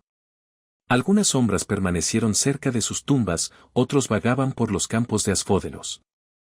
A pocos fueron condenados al Tártaro o elevado a Alisium, pero todos compartían esta extraña cualidad onírica, presente, pero solo por poco. El alma ya no necesitaba comer o dormir o respirar, pero tampoco podía creció. Era en esencia un recuerdo. Congelado en el tiempo. Esta idea tuvo un profundo efecto en los griegos. Rituales funerarios. Las familias no dejaban ofrendas porque el alma los comería, pero a reconocer su presencia, para alimentar la memoria, no la boca. Tortas de miel, vino, pequeñas monedas, ramitas de romero. Objetos colocados suavemente junto a los muertos. Con la esperanza de que algo, alguna parte de esa sombra todavía se nota. Y quizás lo hizo. Hay historias, tranquilas, susurrados, de sombras que regresan, no como fantasmas vengativos, pero como dolientes, visitando sueños, permaneciendo en silencio en el final de una cama, no para asustar, sino para recordar. Estuve aquí, parece decirse. Una vez estuve vivo, y a veces eso era suficiente. Aún, la naturaleza del alma después de la muerte siguió siendo un tema de debate. Platón, siempre con ganas de complicar las cosas, propuso que el alma era inmortal y compuesto de tres partes, la racional, los animosos y los apetitivos.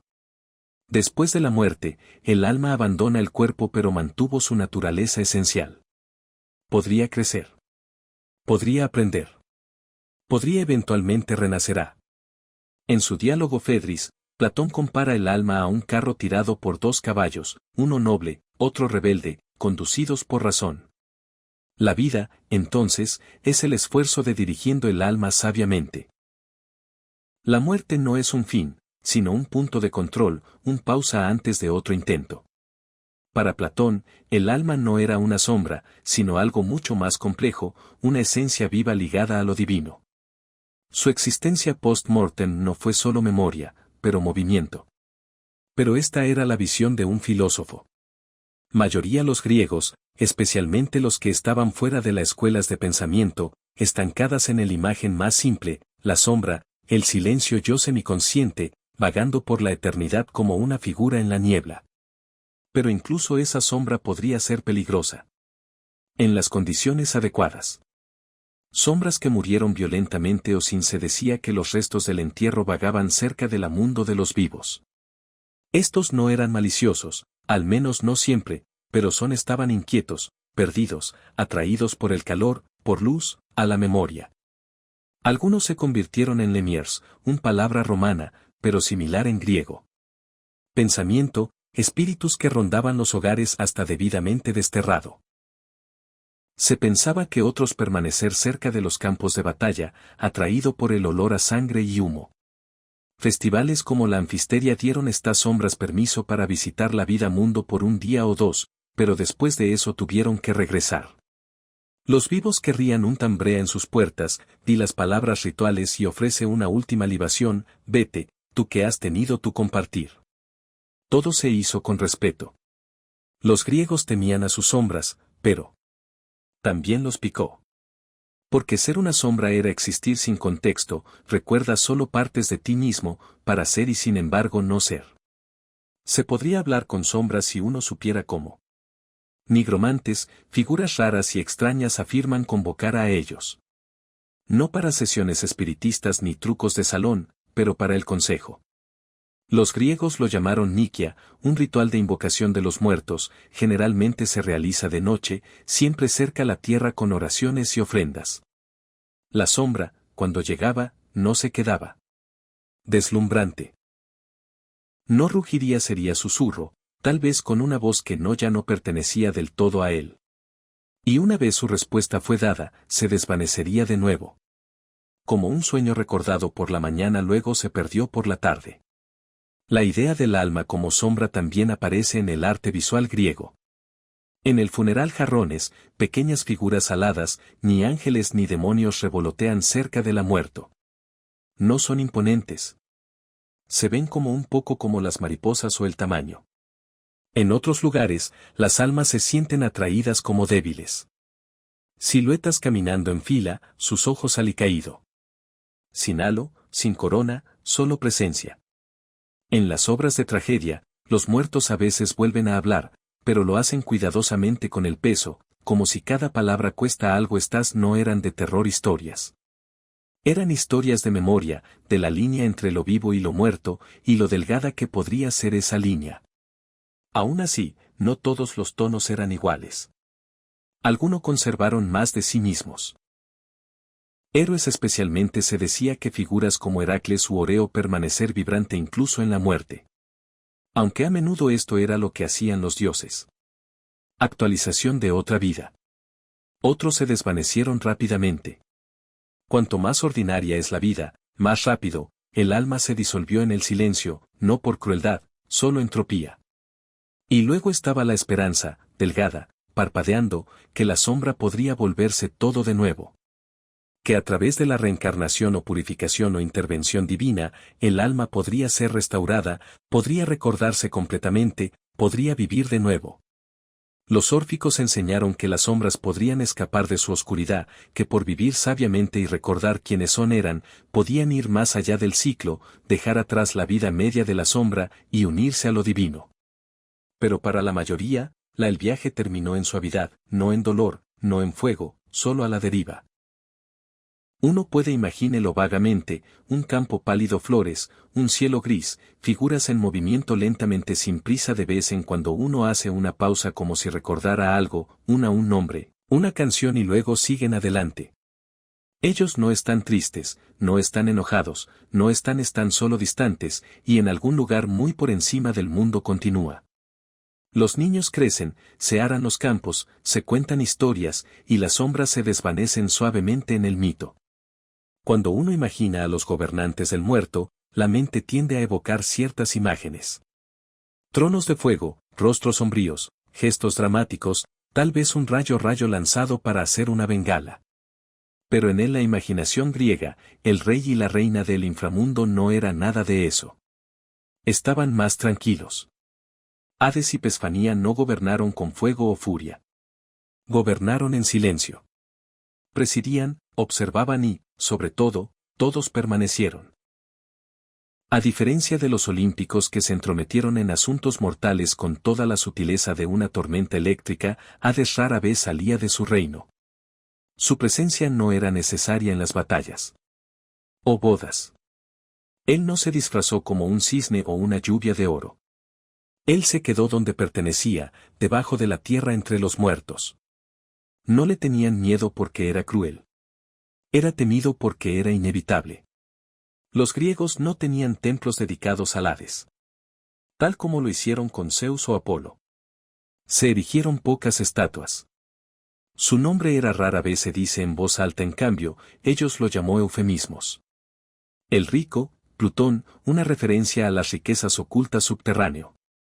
Oro, plata y, por supuesto, los huesos de los innumerables muertos. No fue eso, Hades era impopular. Simplemente no debía ser molestado.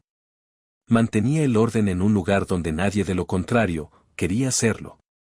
Él vigilaba a un reino de los susurros donde se hizo justicia ya ha sido servido y la memoria lentamente desteñido.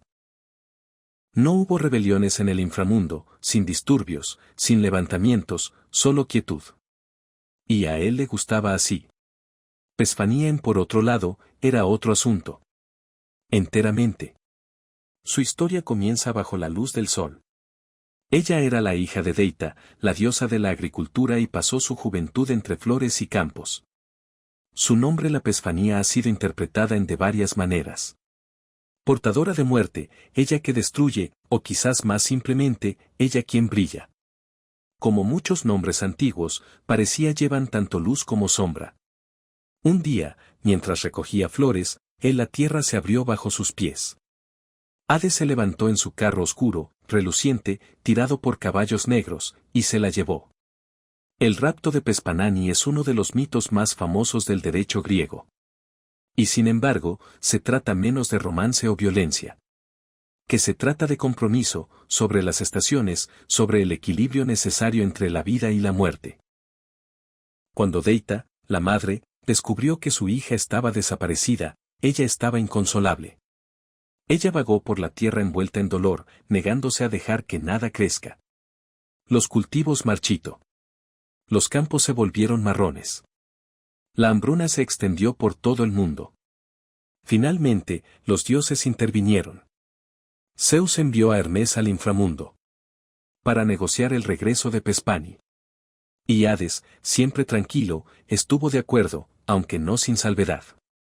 Antes de irse, le ofreció un granada. Solo unas pocas semillas. No suficiente para hacer una comida, solo una muestra. Andy, ella comió ese sabor, la ató a la inframundo. Entonces se llegó a un acuerdo, un compromiso. Durante parte del año, la Pesfanía volvería a la superficie, reunirse con su madre.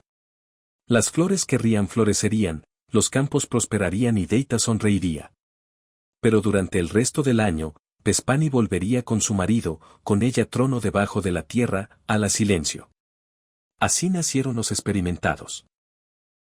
Y así la reina del inframundo vino a sentarse al lado de su rey. Ahora bien, esto no era un hada. Cuento. Hades y Pespanani no eran una pareja en el sentido romántico. No hay paseos a la luz de la luna ni sonetos leídos en voz alta. Pero Pespani tampoco era su prisionera. No enteramente. Con el tiempo se convirtió en algo más que la chica que fue secuestrada. Ella se convirtió en gobernante por derecho propio. Los griegos imaginaron ella era a la vez gentil y severa. Una diosa de flores, sí, pero también de finales. Ella presidía a los muertos con el mismo tranquila dignidad como su marido. Ella juzgado. Ella decidió. En algunas versiones, ella sola escogía a quien podría volver a la vida, si alguien lo hace. Su doble naturaleza, hija de la primavera y reina de las sombras, la convirtió en una de las figuras más complejas del griego panteón. Los fieles se acercaron a ella. Con cuidado, no con exige. Sino con ofrendas, semillas de granada, tela negra, suave cantos en la oscuridad. Ella era en muchos sentidos el más humano de los dioses. Ella lo sabía pérdida. Ella sabía regresar. Juntos, Hades y la Pesfanía no gobernaba con espectáculo, pero con permanencia. Sin salas del trono, sin banquetes, solo orden. El silencioso giro de las almas. Y mientras Zeus tronaba, Poseidón se enfurecía, y Atenea conspiró, el rey y la reina del inframundo permaneció. No lo hicieron necesito gritar. Eran el fin de cada historia. Ahora bien, el propio Hades siempre ha sido un objeto de malentendido. Él no era él. Él no castigó almas.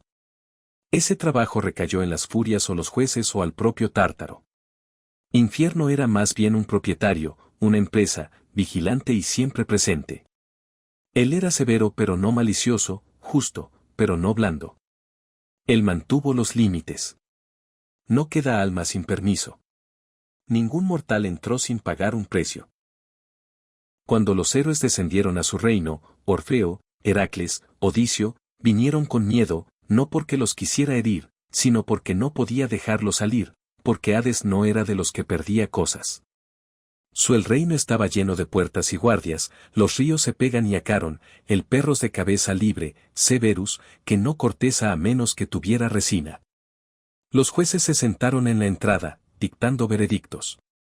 Pero Hades observaba desde lo más profundo, silencioso, indescifrable. Su reino no funcionó por capricho. Corrió sobre la ley. Y sin embargo, no estaba exento de sentimiento. En un mito, el mortal Seisfo engañó a Hades, atándolo a cadenas para que nadie pudiera morir. Por un tiempo, el mundo cayó en el caos. Pero cuando Hades fue liberado, no entró en erupción. Venganza. Él simplemente corrigió el equilibrar de manera silenciosa y eficiente. Esa era su manera. Incluso los muertos, parecía necesaria una administración. Pespani también tenía sus complejidades. Ella no era solo una hija que comía el fruta. Ella se convirtió en la guía para aquellos que habían perdido el rumbo. Algunos creyeron ella condujo a las almas a su descanso final. Otros dijeron que ofrecía momentos de gracia, un recuerdo restaurado, un dolor aliviado. En los misterios órficos, era venerada como una figura de transformación, alguien que había cruzado los límites y regresó, un modelo para el alma propia viaje desde la inocencia a través de la oscuridad en la sabiduría. No había que tenerle miedo, pero no podía ignorarla. Juntos, los dos ofrecieron algo raro. En el cosmos griego, estabilidad. Mientras el mundo de arriba cambiaba, luchaba y festejó, el inframundo permaneció como siempre lo fue, inmutable, y en esa quietud había una especie de paz. No tenía necesidad de templos o fanfarria. Se pronunciaron sus nombres silenciosamente en tonos crepusculares. Ofrendas fueron enterrados, no exhibidos. El culto se realizaba en cuevas, en silencio, en el suave susurro de las hojas. Y para los muertos, por las innumerables almas que cruzó el río, pasó a los jueces, y entró en la tierra de las sombras. La presencia era constante. Ni cálido, ni cruel, solo presente. En los tiempos modernos es fácil pasarlo por alto. Hades y Pesfanania, para reducirlos a símbolos. Se convierte en la parca. Ella se convierte en una flor. Pero los griegos sabían más. Comprendieron la necesidad de los finales, para la quietud, para los ciclos. La Pesfanía era primavera e invierno, memoria y olvidar. Ella sostenía tanto las semillas como oscuridad. Hades era la puerta, el silencio. Vigilante, el fin necesario, y ellos no gobernado por el espectáculo, sino por restricción. Sin caballos de guerra, sin relámpagos, solo un trono tallado en piedra, una antorcha sostenida baja, una corona de hierro y pétalos. Y a medida que cada alma llegaba, algunas cansadas, algunos confundidos, otros testarudos, estaban bienvenidos, no con palabras, sino con silencio.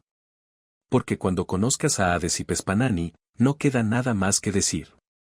Has hecho tu parte, has vivido tu vida, contaste tus historias y ahora perteneces a el silencio. Ni con miedo, ni con tristeza, pero con certeza. Porque no importa quién fuiste, rey o porpa, héroe o cobarde, Hades y Pespani estaban esperando, no para castigar, no para alabar, sino para recibir. Y en algún lugar muy por debajo del olivo, arboledas y columnas de mármol, debajo de los puestos del mercado y las columnas de Delhi, debajo de las ciudades y sus brillantes distracciones, allí se sientan aún, siempre, un rey, una reina, un reino de sombras, y un silencio que nunca termina. A pesar de todo lo que los griegos imaginaban sobre el más allá, sus puertas y ríos, sus jueces, castigos y prados marchitos, nunca abandonan verdaderamente a los muertos. No del todo. Incluso después de que el alma había cruzado el palos, incluso después de haber sido juzgado y empujó suavemente hacia Elysium o Asfódelo, algo de él quedó en el mundo de arriba. No como algo inquietante, no como un fantasma que gime envuelto en sábanas, pero como el recuerdo, un susurro en el viento, un nombre pronunciado en voz baja, el suave tintineo de una taza levantada en señal de brindis a alguien que ya no podía beber. En el mundo griego, la muerte no era la fin de una relación. Fue un cambio de términos. La presencia de los muertos no persistió. No solo en las historias, sino en la vida diaria. Ritual, en el deber, en el amor. Para olvidar el muerto era una especie de segunda muerte, peor en algunos aspectos que el primero. Así que los griegos recordaban con atención y regularidad, y a veces con más que un poco superstición. Cuando una persona moría, el trabajo de recuerdo comenzó inmediatamente. El cuerpo fue lavado y ungido por mujeres de la casa, hermanas, hijas, esposas. No era simplemente una tarea de higiene, sino de cuidado. Los muertos fueron colocados con dignidad. Las monedas se colocaban sobre los ojos o en el boca. Pagó para Karen, la silenciosa hada que no aceptó crédito. La prótesis o el trazado se llevaron a cabo en el hogar. Amigos y familiares reunidos. Hubo lágrimas, fuertes lágrimas públicas. Las mujeres se golpeaban los pechos, se desgarraban los cabello. Esto no era excesivo. Fue esperado. Llorar en silencio era arriesgarse a ser visto como frío o desagradecido. Y cuando el cortejo fúnebre, el Ecora, se abrió paso a través de las calles, lo hizo de madrugada, no por drama, pero por simbolismo. Un alma se había ido y la ciudad tuvo que reconócelo antes de que salga el sol por completo rosa. El entierro en sí tuvo lugar fuera del murallas de la ciudad. No porque los muertos fuesen inmundos, sino porque pertenecen a un espacio diferente ahora. Las tumbas estaban orientadas hacia la carretera de modo que los transeúntes podían leer los nombres, ver imágenes talladas en piedra, y tal vez, si fueron amables, haga una pausa. Muchas lápidas llevaban inscripciones, no discursos largos, pero breves y conmovedores. Frases. Yo era como tú. Pronto lo harás como yo. Extraño, no te apresures a pasar mi tumba. Algunos eran más poéticos. Alguno provee el humor. Otros simplemente lo nombraron muertos, indique su edad y dejó el resto a la memoria. Pero enterrar a alguien era solo el principio. Los griegos no se hacían ilusiones sobre lo que vino el siguiente. El alma, creían, entró en el inframundo. Pero la relación entre esa alma y los vivos continuaron. Los muertos aún importaba. Todavía necesitaban cosas. Y los vivos, a su vez, todavía los necesitaban. Cada año, en el aniversario de la muerte, la familia regresó a la tumba. Se sirvieron libaciones. Agua, aceite, miel, vino. Ofrendas de tortas de cebada o se dejaron frutas sobre el hueso.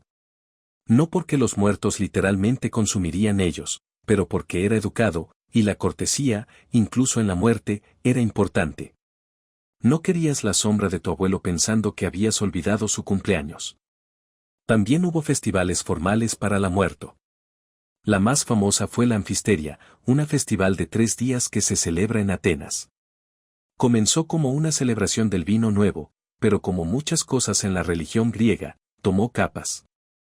El último día, llamado Kitroi, el día de las ollas, los muertos se decía que caminaban entre los vivos, no en una invasión fantasmal, pero en una especie de tregua.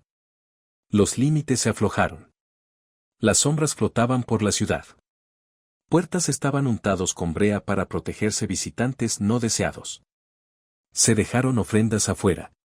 Granos hervidos, verduras, sin carne. Y cuando terminaba el día, una frase ritual fue dicho en voz alta. Fuera con ustedes, cariños. El festival ha terminado. Los carros eran espíritus sordos, pero en este contexto, simplemente significaba, puedes visitarnos, pero ahora debemos regresar. Todo se hizo con calma. No cunde el pánico, solo, respeto. Los muertos no eran monstruos, pero tampoco debían tomarse a la ligera. Además de las fiestas públicas, las familias tenían derechos privados. Se trataba de asuntos tranquilos que se llevaban a cabo en casa o en la tumba. Unas pocas palabras dichas, un poco de incienso, un nombre recordado. Esto más que nada fue lo grande trabajo de duelo en la antigua Grecia. Recordando el nombre. Ser nombrado era estar anclado. Ser olvidado era deriva. En la Ilíada de Homero, cuando Aquiles Petroas llora, pero hace más que llorar. Se celebran juegos en su honor. Él habla su nombre. Él se asegura de que el mundo recuerda. Porque morir sin nombre era impensable. En época de guerra este temor se acentuó. Los soldados podrían ser quemados más allá reconocimiento, enterrado a toda prisa. Así que el poetas recordados por ellos, recitando nombres en largas listas rítmicas. Cada persona como un tambor redoblante. En Atenas, caídos los soldados tenían sus nombres inscritos en tablas de piedra, de acero, para que pudieran nunca se perderá. La memoria para los griegos era no solo sentimental. Fue espiritual. Tenía poder. Mantuvo el alma en su lugar. Es por eso que eran muy cautelosos con los entierros inapropiados. Un alma sin derechos adecuados podría ponerse inquieto. Podría permanecer demasiado tiempo en el mundo de los vivos. Podría traer enfermedades, mala suerte, o peor aún, inquietud. Estos no eran fantasmas en el horror. Sentido cinematográfico. No gritaron ni los muebles levitaban, pero susurraban. Ellos flotaban. Nos visitaron en sueños. A veces una persona puede despertarse con cierta habían sido tocados por alguien que estaba ya no está vivo en tales casos, se realiza un ritual se puede realizar una limpieza u otra ofrenda hecha solo para estar seguros. Verás, los griegos no temían a la muerte misma, pero temían olvidar y ser olvidado. Los dos no eran iguales. Incluso filósofos con sus grandes teorías del alma inmortal y la naturaleza de siendo comprendido el peso emocional de recuerdo. Sócrates antes de morir le recordó a sus amigos para ofrecerle un gallo a Asclepius, el dios de la curación.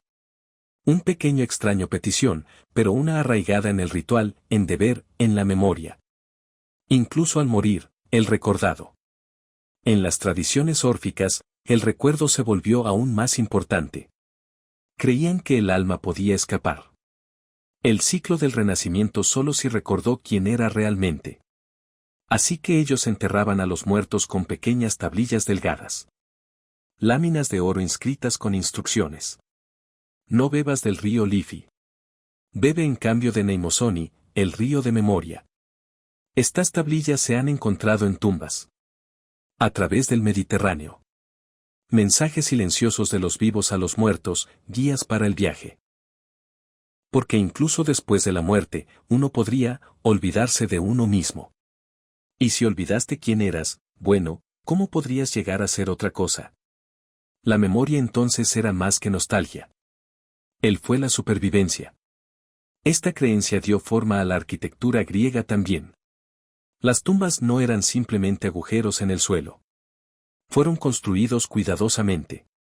Muchos tenían pequeños altares construidos para que las ofrendas podrían dejarse adecuadamente. Algunos tenían bancos tallados para que la familia. Los miembros podían sentarse, hablar y permanecer allí. Mientras. No solo visitaste a los muertos. Pasaste tiempo con ellos. Un padre podría traer a su hijo a sentarse junto a la tumba de un abuelo. Él podría decir, esto es tu tío abuelo. Era marinero. Él una vez navegó hasta Egipto. Y así, los muertos vivieron. De nuevo, aunque sea por un momento. Incluso en la vida cotidiana, los muertos flotaban en el aire. Bordes. Los santuarios domésticos a menudo incluían imágenes de antepasados, no elaboradas retratos, solo símbolos, una pequeña arcilla figura, una piedra grabada con un nombre. Los muertos no fueron desterrados a los cementerios.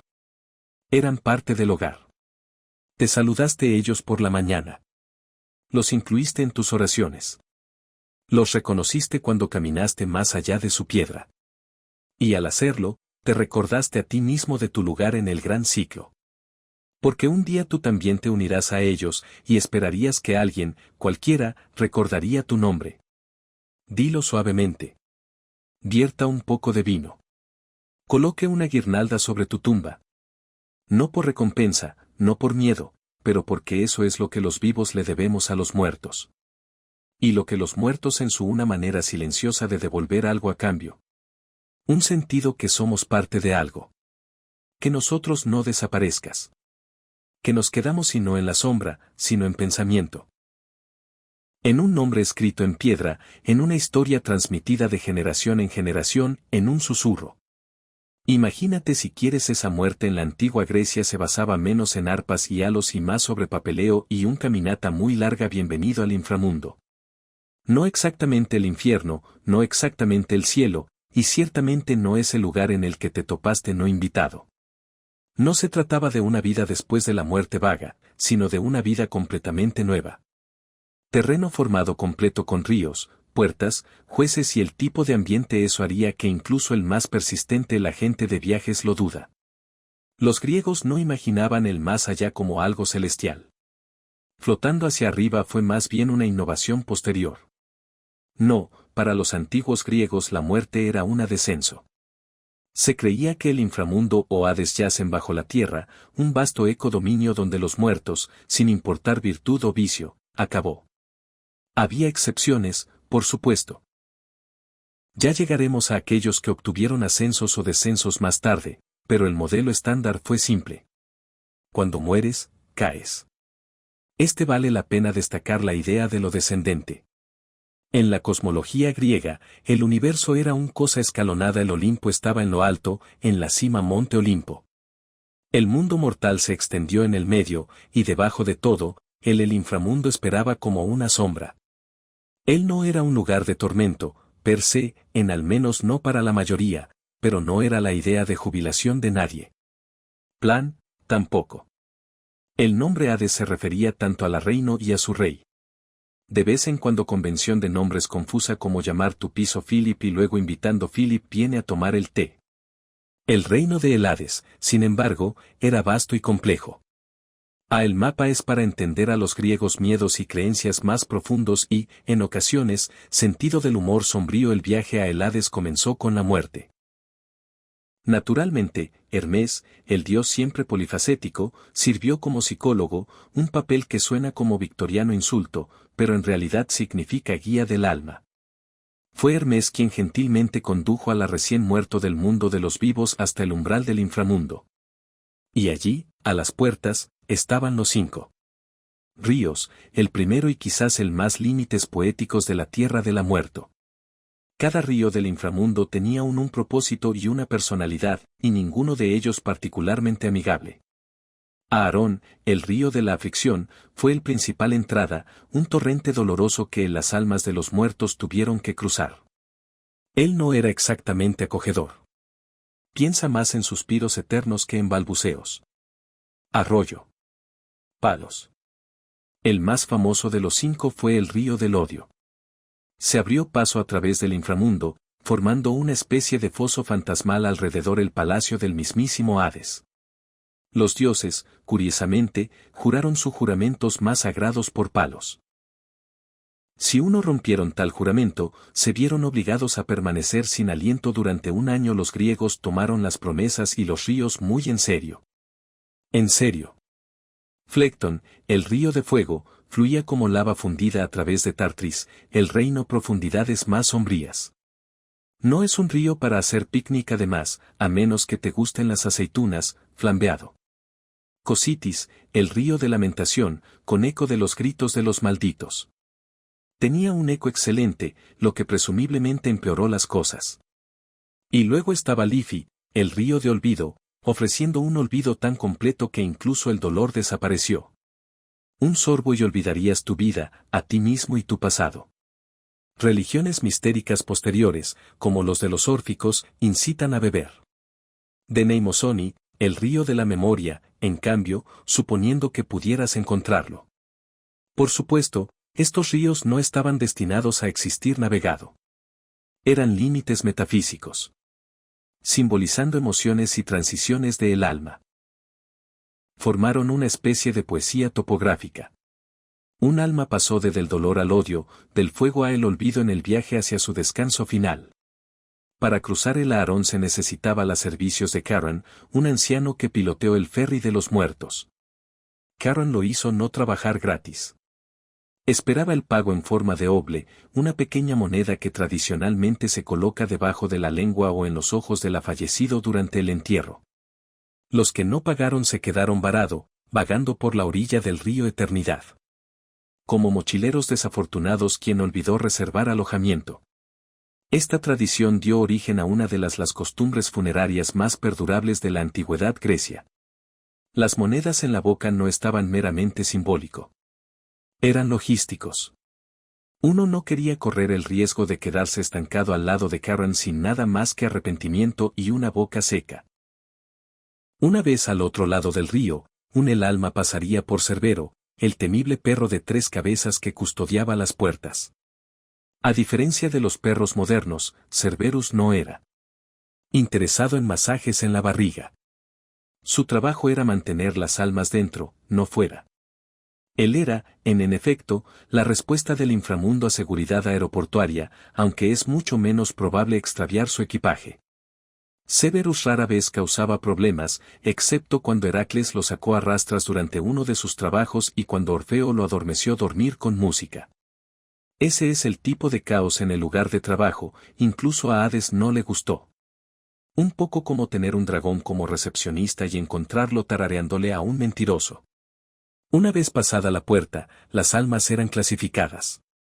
No por una recepcionista divina con una portapapeles, pero por 3 jueces, Minos, Radamanto y Aakis.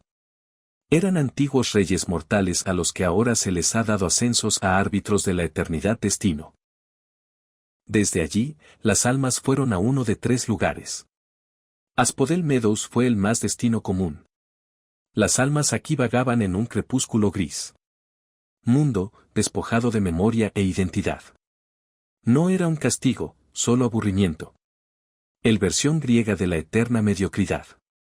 Elysium o los Campos Elíseos era un paraíso para los héroes y especialmente justo. Esta era la recompensa griega por una vida bien vivido. Campos verdes, música y ausencia de papeleo. Algunos creían que Elysium incluso tenía su propio ciclo especial de reencarnación, las Isis de los bienaventurados por los que vivieron 3 vidas virtuosas consecutivas. Y luego había Tártaro, una prisión para los malvados y rebeldes. Cabe destacar que también albergaba enemigos divinos. Al igual que los titanes junto con los famosos malhechores mitológicos. Hablaremos más sobre ellos más adelante. Son bastante buenos galería de pícaros. Los filósofos posteriores, especialmente los Losorfi,